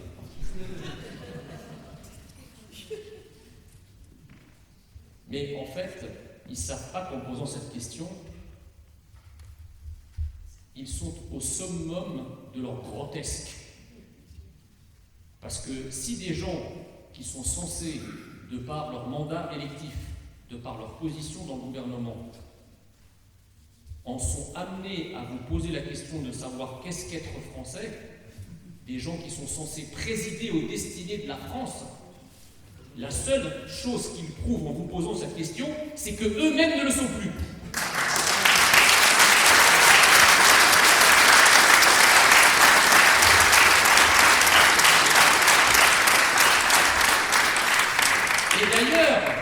Et d'ailleurs, on dit que ce sont des mondialistes. Mais le paradoxe, c'est que ce sont des mondialistes qui ne connaissent pas le monde. C'est curieux. Parce qu'à la vérité, s'ils avaient parcouru le monde, et s'ils s'étaient rendus dans certains pays, dans tous les pays, ils auraient constaté, avec le petit trismus, l'œil intelligent, que ce genre de questions ne se pose ailleurs, nulle part ailleurs dans le monde. Enfin, je sais pas, vous avez déjà entendu un Marocain dire « C'est quoi être Marocain ? C'est quoi le Maroc ?» Bien sûr que non. Un Marocain, un Sénégalais, un Algérien qui poserait une telle question, on le mettrait autour d'un élastique et on l'enverrait en orbite. Mais chez nous, ça fait moderne.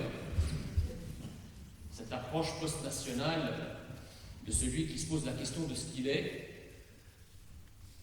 il prouve qu'il n'est pas ce qu'on aimerait croire qu'il est, c'est-à-dire français, et donc du coup, il se détache un peu de son identité, et s'il pouvait parler anglais, d'ailleurs vous constaterez qu'Emmanuel Macron régulièrement fait des tweets dans des langues étrangères. Donc le mec, on ne sait pas s'il est secrétaire général de l'ONU ou s'il est président de la République française.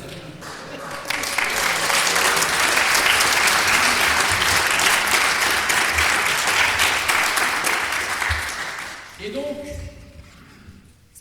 nous sommes engagés dans un combat qui veut que la France reste la France. Et le problème, c'est que, en fait, ce combat est non seulement légitime, mais tous les jours nous apporte des preuves que nous avons raison de mener ce combat. La dernière preuve en date, c'est la crise russo-ukrainienne. Quand j'étais plus jeune et que je lisais des manuels de géopolitique et des manuels d'histoire, je me souviens de la France puissance d'équilibre, de la France qui ne prenait parti pour personne et qui était capable de parler à tout le monde, de la France qui avait une voix dans le monde, d'une France souveraine, d'une France libre, d'une France qui était capable de jouer les intermédiaires dans des conflits très compliqués. Et elle était entendue. Aujourd'hui, nous avons un président de la République qui fait un discours après le début d'une guerre à 2000 km de chez nous, avec le drapeau de l'une des parties prenantes derrière lui. Drôle de manière d'être une puissance d'équilibre et un acteur impartial de la scène internationale. On a un président de la République qui envoie des troupes en Roumanie, un président de la République qui en fait des caisses sur 2 républiques d'Ukraine qui ont demandé leur indépendance, 2 républiques sécessionnistes, Et on constate qu'Emmanuel Macron envoie beaucoup plus facilement des troupes en Roumanie qu'il est capable d'envoyer des flics dans nos cités.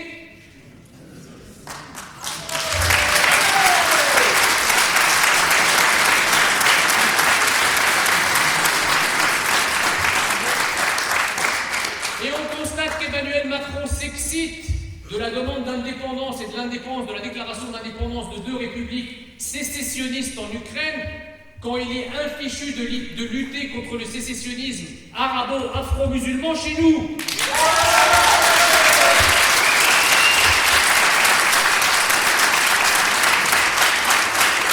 Pour une raison simple, c'est que je le dis solennellement ce soir, ce président n'est pas français dans sa tête.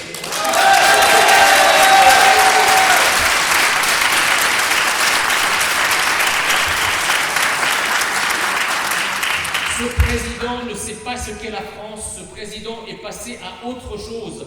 Il n'a pas pour mission, selon lui, de se préoccuper de l'intérêt suprême de son pays et de son peuple. C'est trop petit pour lui. C'est trop petit par rapport, ne serait-ce qu'à son petit nombril. Tout ça est trop petit pour lui. Lui se veut le président de l'Europe, le président de l'Afrique, et pourquoi pas le président du monde, mais certainement pas le président de la France.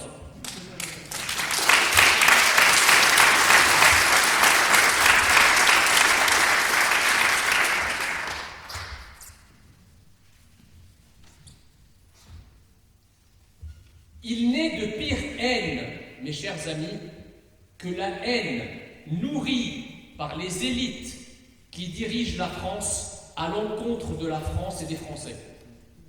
La seule et unique haine, c'est celle-ci.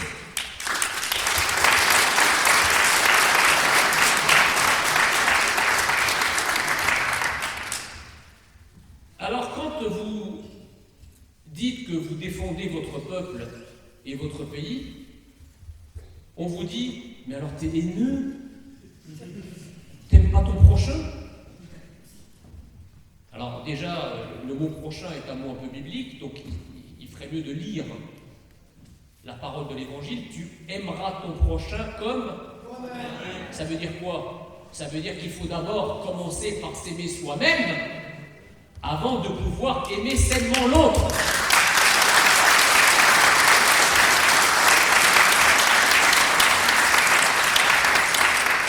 Qu'à la vérité, prétendre aimer son prochain en partant du postulat et de la condition qu'il faut commencer par se détester soi-même, cet amour du prochain-là est un amour malsain, nul et nulable.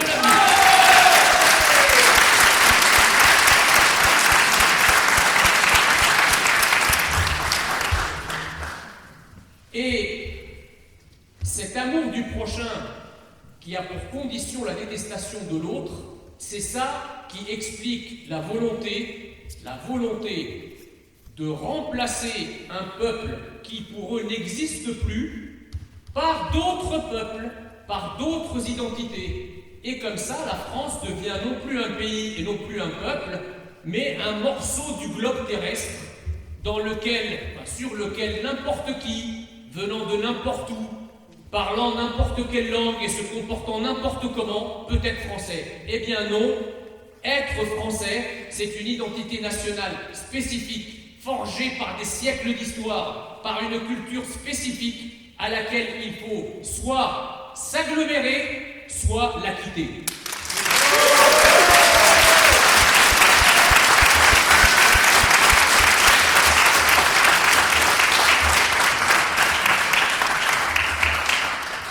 Et d'ailleurs, ce que nous constatons tous les jours, le résultat de ce grand remplacement, en fait, le grand remplacement aujourd'hui, qui était il y a encore quelques mois une insulte, est reconnu par tout le monde. Tout le monde le reconnaît, même la gauche.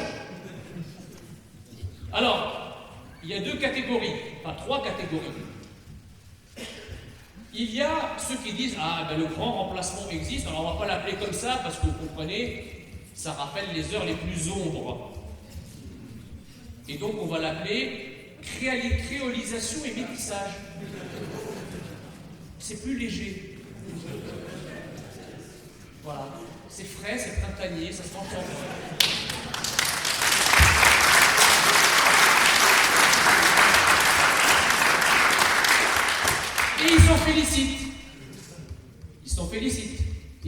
sûr, c'est le sens de l'histoire. Comme dirait Jean-Frédéric, citant Emmanuel Macron, c'est le sens de l'histoire. Le grand remplacement, la créolisation, le mélange, c'est le sens de l'histoire. Nous sommes destinés et voués à cela, et il faut non seulement ne pas chercher à l'arrêter, mais au contraire commencer à s'habituer et à s'en réjouir. Voilà ce que nous disent les insoumis et les gauchos progressistes de manière générale. Vous avez ensuite ceux qui le nient. C'est ceux que j'appelle les partisans de la cécité militante. Nous sommes aveugles et nous militons pour le rester. Donc ils voient la population changer autour d'eux, comme ces canards locaux à Roubaix, ils vous disent « Mais Roubaix n'a pas changé, c'est la même Roubaix qui a 45 ans ». Alors vous leur dites, mais attendez, regardez, il y a quand même des rues avec énormément de commerce islamique, il y a des gens, beaucoup de gens qui... Ah non, mais c'est ça, c'est dans certaines parties de la ville seulement. C'est pas la ville. Le reste de la ville, en fait, n'a pas changé depuis les années 50. Donc, ils sont aveugles et ils font partie probablement d'associations de militantisme pour la cécité et la surdité. Et ensuite, il y a les résistants. Ceux qui admettent qu'il y a un grand remplacement, mais pour immédiatement le regretter et chercher à le contrecarrer pour que la France reste la France, c'est-à-dire, ces résistants, ce sont nous.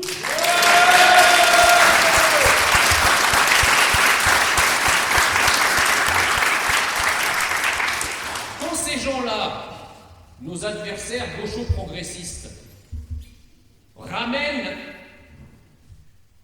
la sémantique des années 40 en termes de collaborateurs et de résistants, ils ont raison, sauf qu'ils se trompent de totalitarisme. C'est-à-dire que ce sont des gens qui inventent un fascisme fantasmagorique dans lequel eux sont des résistants et les autres sont des collaborateurs. Ils croient, en fait, leur logiciel n'a pas bougé des années 40. Ils croient que les nazis sont à nos portes, que les fascistes sont parmi nous, que la milice est toujours là, et donc en fait, ils se griment en résistant de ce monde fantasmatique.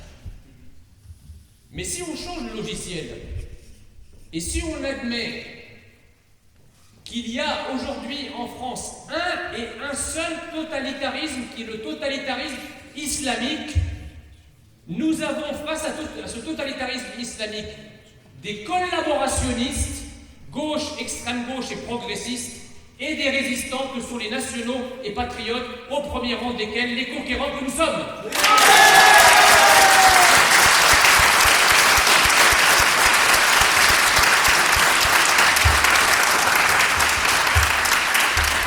Et effectivement, correction étant faite de ce logiciel, ou en tout cas actualisation étant faite de ce logiciel, c'est-à-dire que nous regardons le seul et unique totalitarisme qui défigure la seule lèpre, pour reprendre le mot d'Emmanuel Macron, la seule lèpre qui défigure la France, qui est la lèpre islamiste.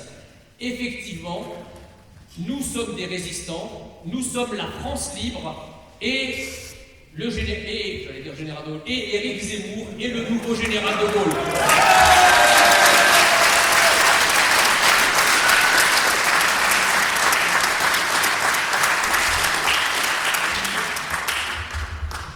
Et je vous le dis, mes amis,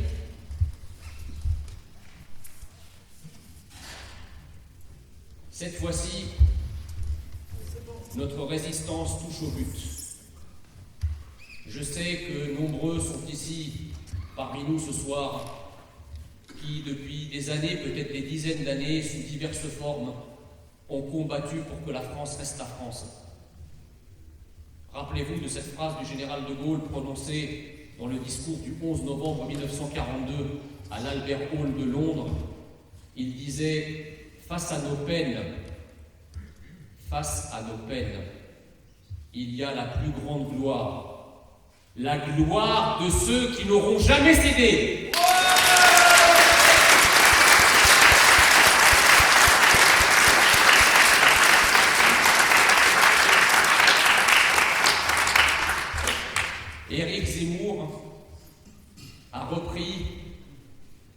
un drapeau français jeté à terre et piétiné par une génération de dirigeants indignes. Notre but, avec lui, est de redresser ce drapeau français et de le remettre au vent, afin que dans quelques semaines, nous espérons le voir flotter seul au sommet de l'Élysée.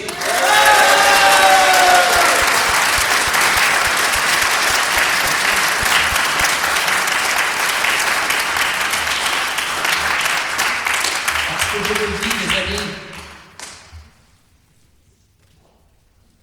la France est une belle et grande chose. La France est notre trésor.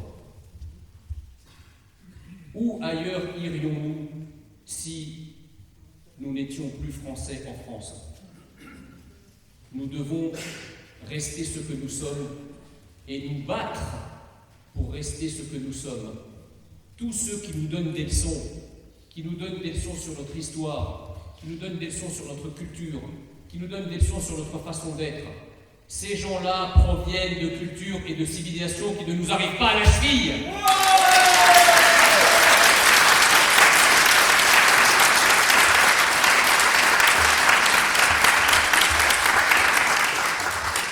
Nous proclamons notre droit à la fierté d'être français.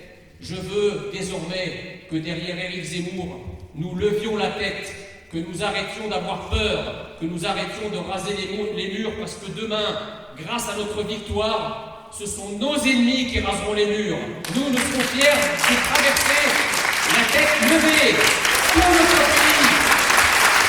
Jamais plus nous nous reculerons.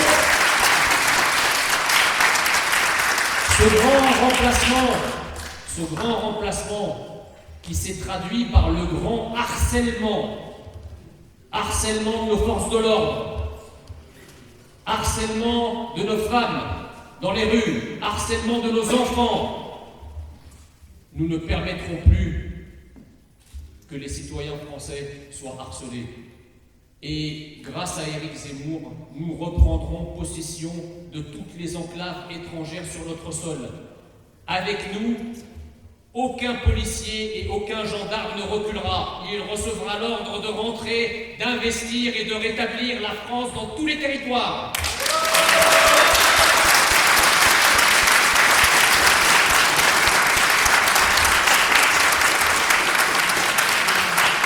Alors on nous dit, vos idées sont bonnes, et comme disait Jean-Frédéric tout à l'heure, mais vous êtes radicaux. Éric Zemmour est un peu radical. Il ne faut jamais avoir peur de ce mot. Et j'allais dire, nous revendiquons une certaine radicalité, comme disait Jean-Frédéric, face à une situation qui est elle-même radicale. Je veux dire, il y en a un peu assez que la radicalité du réel se retrouve dans des mots capitonnés de salonnards monoclés et à bretelles qui font des ronds de cuir pour amoindrir ce réel et le dégonfler de sa substance. Non, une radicalité doit être exprimée comme elle est. Ça fait partie de l'authenticité. C'est d'ailleurs une qualité, à juste titre, qu'on attribue à Éric Zemmour, son authenticité, son franc-parler, non pas parce qu'il exagère. Vous savez, la réalité n'a pas besoin qu'elle soit exagérée. Elle est suffisamment exagérée par elle-même, il suffit juste de l'exprimer. Mais quand on regarde l'histoire de France, toutes les grandes résistances et toutes les grandes inflexions de l'histoire de France qui ont fait notre histoire ont été baignées, matinées de radicalité. Jeanne d'Arc était radicale. C'est d'ailleurs pour ça qu'elle a été brûlée, vive. La Révolution française, les révolutionnaires français, Bailly, quand il prononce le sermon du jeu de paume, était un radical. Mirabeau, quand il dit « Nous sommes ici par la volonté des peuples, nous n'en sortirons que par la force des baïonnettes », était un radical. L'instauration de la République par Gambetta était un radical. La séparation des églises et de l'État en 1905, c'était une radicalité.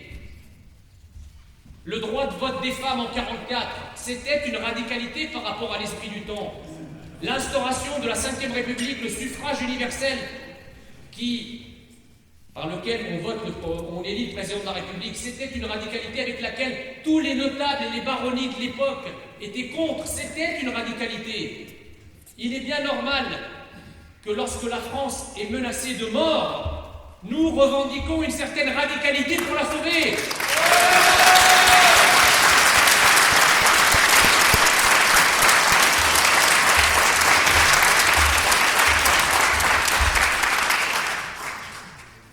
On nous dit, oui, mais vous êtes obsédés par l'immigration et la sécurité. D'abord, je pense que tous les Français et tous les peuples du monde sont obsédés par leur identité, ce qui est un droit inaliénable et sacré, à la défendre, cette identité. Donc nous sommes comme tous les pays du monde.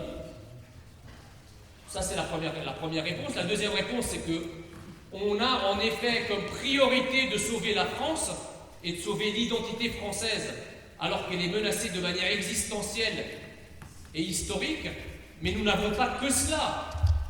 Chaque semaine, il n'y a pas une semaine qui passe sans qu'Éric Zemmour décline son projet présidentiel complet dans tous les autres domaines, économique, social, environnemental, international, agricole, éducatif. Donc nous avons un projet présidentiel complet, mais nous revendiquons que l'identité française est au cœur de notre projet. J'ajoute que la notion d'identité nationale n'est pas simplement une identité culturelle. L'identité nationale se décline. Nous avons en France une identité économique. Les services publics à la française, l'État-providence, ça fait partie de notre identité. Et la chose, c'est que toute la gauche, et même maintenant le Front National, ont décidé d'axer leur campagne sur le pouvoir d'achat. Or, bien sûr, nous considérons que le pouvoir d'achat est quelque chose de très important. Des millions de nos concitoyens ont beaucoup de mal à boucler leur fin de mois. Et nous avons plusieurs mesures pour améliorer le pouvoir d'achat et permettre à nos concitoyens, notamment ceux qui sont les moins bien payés, d'être payés plus et de profiter davantage de la vie. Mais vous savez,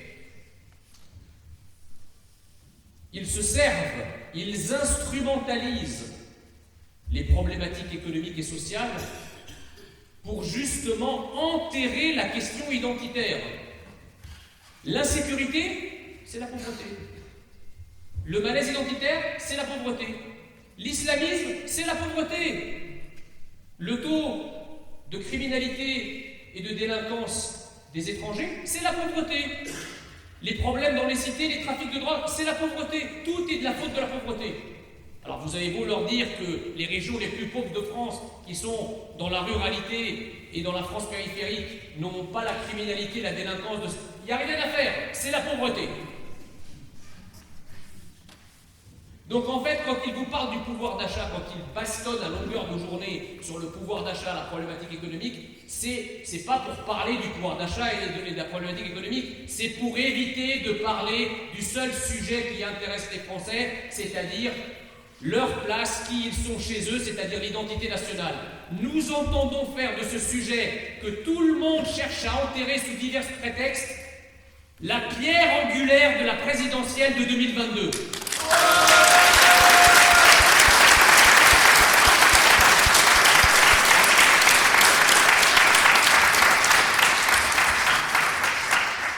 Parce que, chers amis, le pouvoir d'achat, il se redresse en quelques mois par des mesures concrètes. L'économie d'un pays, on peut la redresser en 5 ans ou 10 ans avec une politique budgétaire adaptée, politique industrielle adaptée. Mais la perte de son identité nationale est irrécupérable. On met des siècles avant de la récupérer. C'est quelque chose de quasiment irréversible. L'exemple que je prends tout le temps, c'est l'exemple du peuple juif, du peuple d'Israël, chassé de chez lui il y a 2000 ans, et il lui a fallu 2000 ans pour récupérer sa terre. Nous ne voulons pas devenir des Français errants à la recherche de leur terre pendant des siècles. C'est pour ça qu'il faut défendre sa terre maintenant.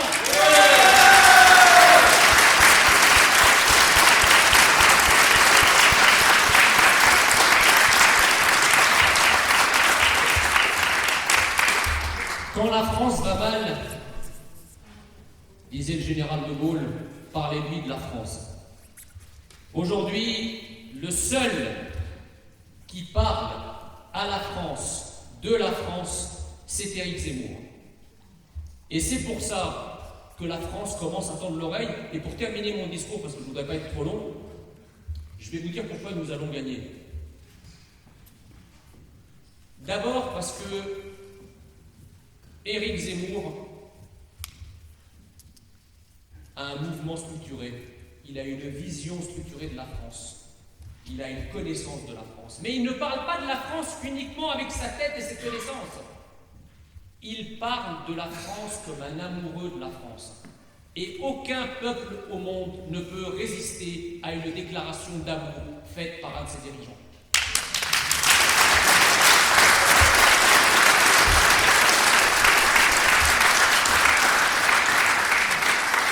Pour nous, la France, ce ne sont pas des tableurs Excel dans une administration poussiéreuse. C'est pas un robot avec une perruque qui prend des positions comme ça et comme ça en attendant que la salle applaudisse.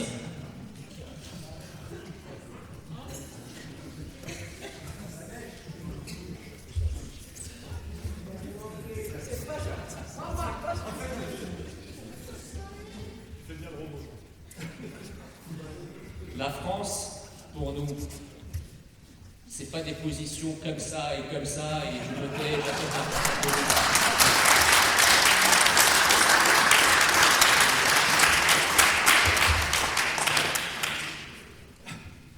la tigresse, pécresse, régresse.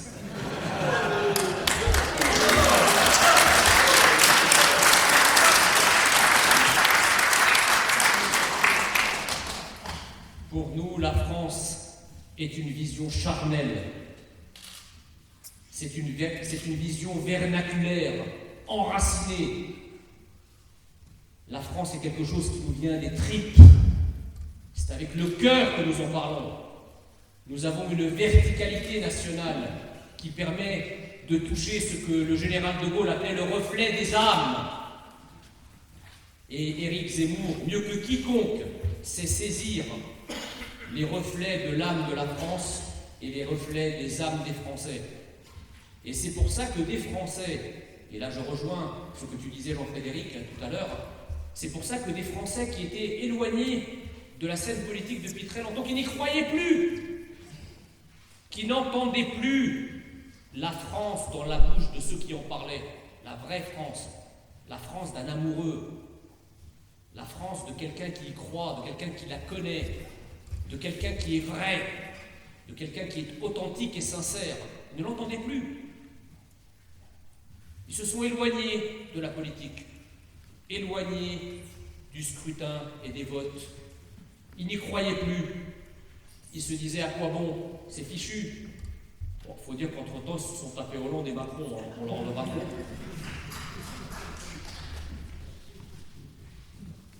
Et pour la première fois, et je pense que tous les cadres nationaux qui parcourent la France à la rencontre des gens, pour la première fois, on entend des Français de plus en plus nombreux nous dire « Moi, j'y croyais plus, mais depuis que j'ai entendu Éric Zemmour, il y a quelque chose qui s'est rallumé.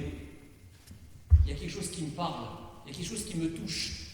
Et donc, j'ai envie de venir voir. » C'est pour ça que l'engouement que nous constatons sur le terrain, avec ces salles remplies dont parlait Jean-Frédéric tout à l'heure, les gens qui ne peuvent pas s'inscrire parce que les salles sont toujours trop petites, il y a toujours des gens à l'extérieur qui attendent ou des gens qui n'ont pas pu s'inscrire sur les sites, bref. Et encore, nous ne sommes pas Éric Zemmour, nous sommes des cadres intermédiaires et nous arrivons quand même à remplir des salles entières de plusieurs centaines et même parfois de plusieurs milliers de personnes.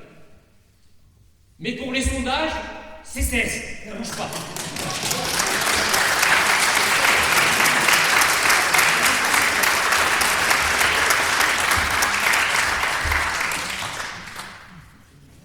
Et Emmanuel Macron, qui en est à payer des militants et à offrir un plateau de jambon beurre pour ceux qui viennent à leur meeting, à 3 personnes, il est à 25.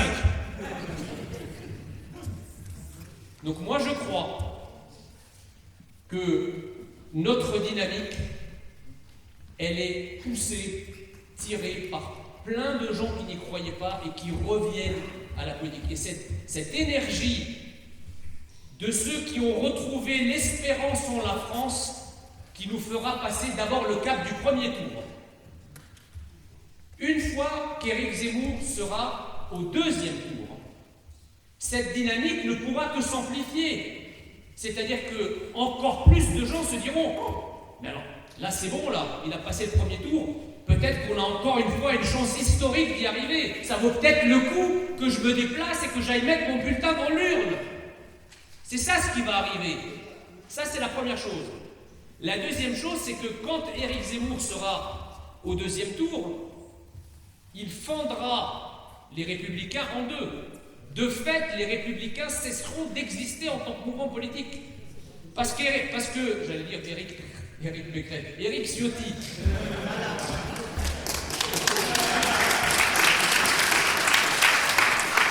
Il y a une variante à ça, il y a Pécron et Pécresse. On en parlera plus tard. Éric Ciotti, si il est celui que nous croyons qu'il est, va appeler à voter pour Éric Zemmour. S'il ne le fait pas, à tout le moins, il appellera à voter pour personne, ce qui sera équivalent. Et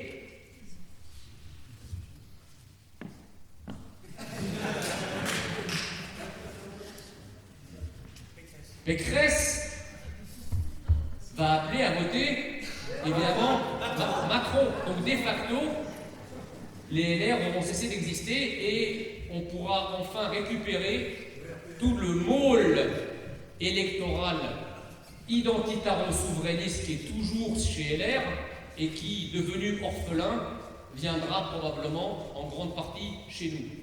Et troisième chose, et je précise que ces trois choses que je détaille, à savoir l'amplification des abstentionnistes qui viendront voter pour Éric Zemmour, l'explosion des Républicains et l'arrivée chez nous de tous les électeurs, on va faire simple, de Ciotti. Et troisièmement, le débat.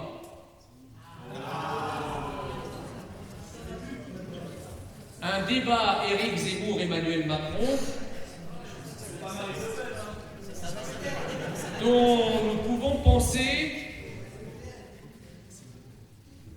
que Macron sera un peu moins à l'aise que lors du dernier débat présidentiel. En gros, pour la faire courte, si Éric Zemmour éclate Macron au débat de l'entre-deux tours, beaucoup de Français se décident à l'issue de ce débat. Je me souviens, moi qui ai fait la campagne présidentielle de 2017, Marine Le Pen était donnée à 44, voire à 45% par certains sondages avant le débat. Elle tombe à 33 après le débat. Mais on peut imaginer exactement le contraire. C'est-à-dire un candidat donné à 39% qui finirait à 52%, et c'est ce qui attend Éric Zemmour.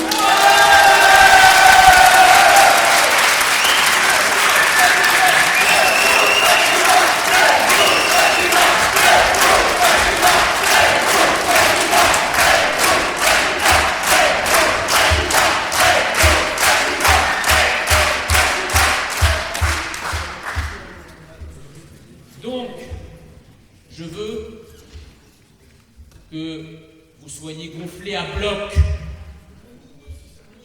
Je ne veux pas de gens qui me disent on reste sur l'opposition, on ne sait pas, vous savez, on n'y croit plus. On ne reste sur rien du tout.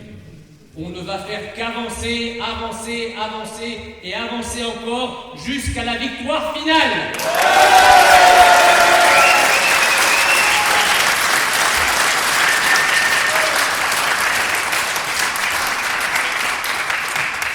Dernière chose,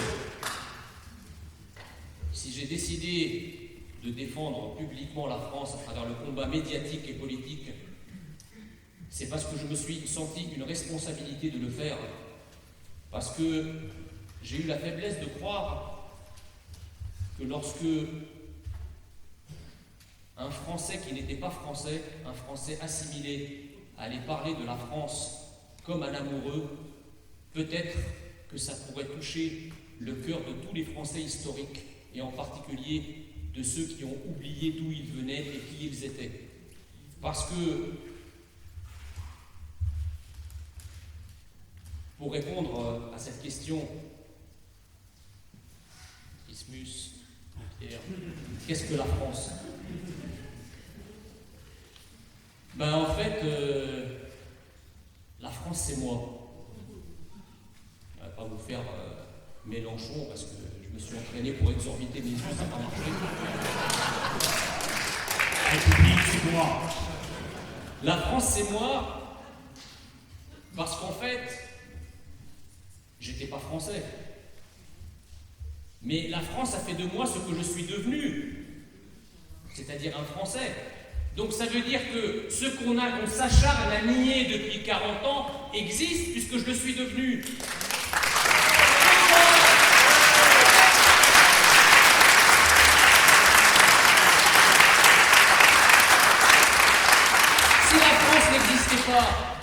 Si la France n'existait pas, et si être français ne signifie rien, alors je suis devenu quoi, moi? Martien? Non. Enfin si, européen, mais en étant français.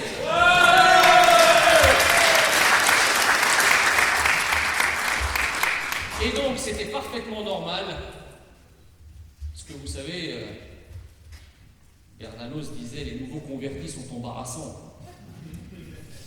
Ah oui, parce qu'ils prouvent que ceux qu'on s'acharne à nier existent, sinon il n'y aurait pas de nouveaux convertis. Donc je suis un nouveau converti. Alors on me dit, oui, mais toi tu défends la France en tant que nouveau converti à l'aveugle. Je le revendique. J'ai la foi du nouveau converti et personne ne pourra me la faire payer.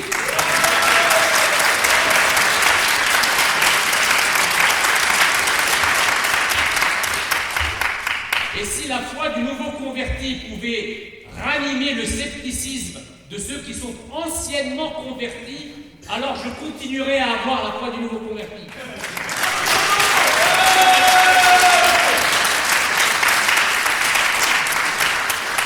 Parce que, vous le savez tous, la foi déplace les montagnes. Celle qui est devant nous est imposante et effrayante, parce que c'est tout un système à la vérité que nous combattons. Mais notre foi nationale est plus forte que ce système inique qui veut nous détruire. C'est pourquoi nous le soulèverons, ce système, et nous le jetterons à la mer par notre seule volonté et notre seule foi nationale.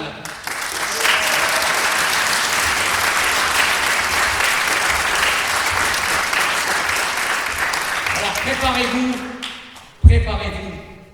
Combattez, convainquez, parlez de la France autour de vous avec votre cœur. Soyez des Français jusqu'au bout des ongles et soyez prêts, notre victoire arrive.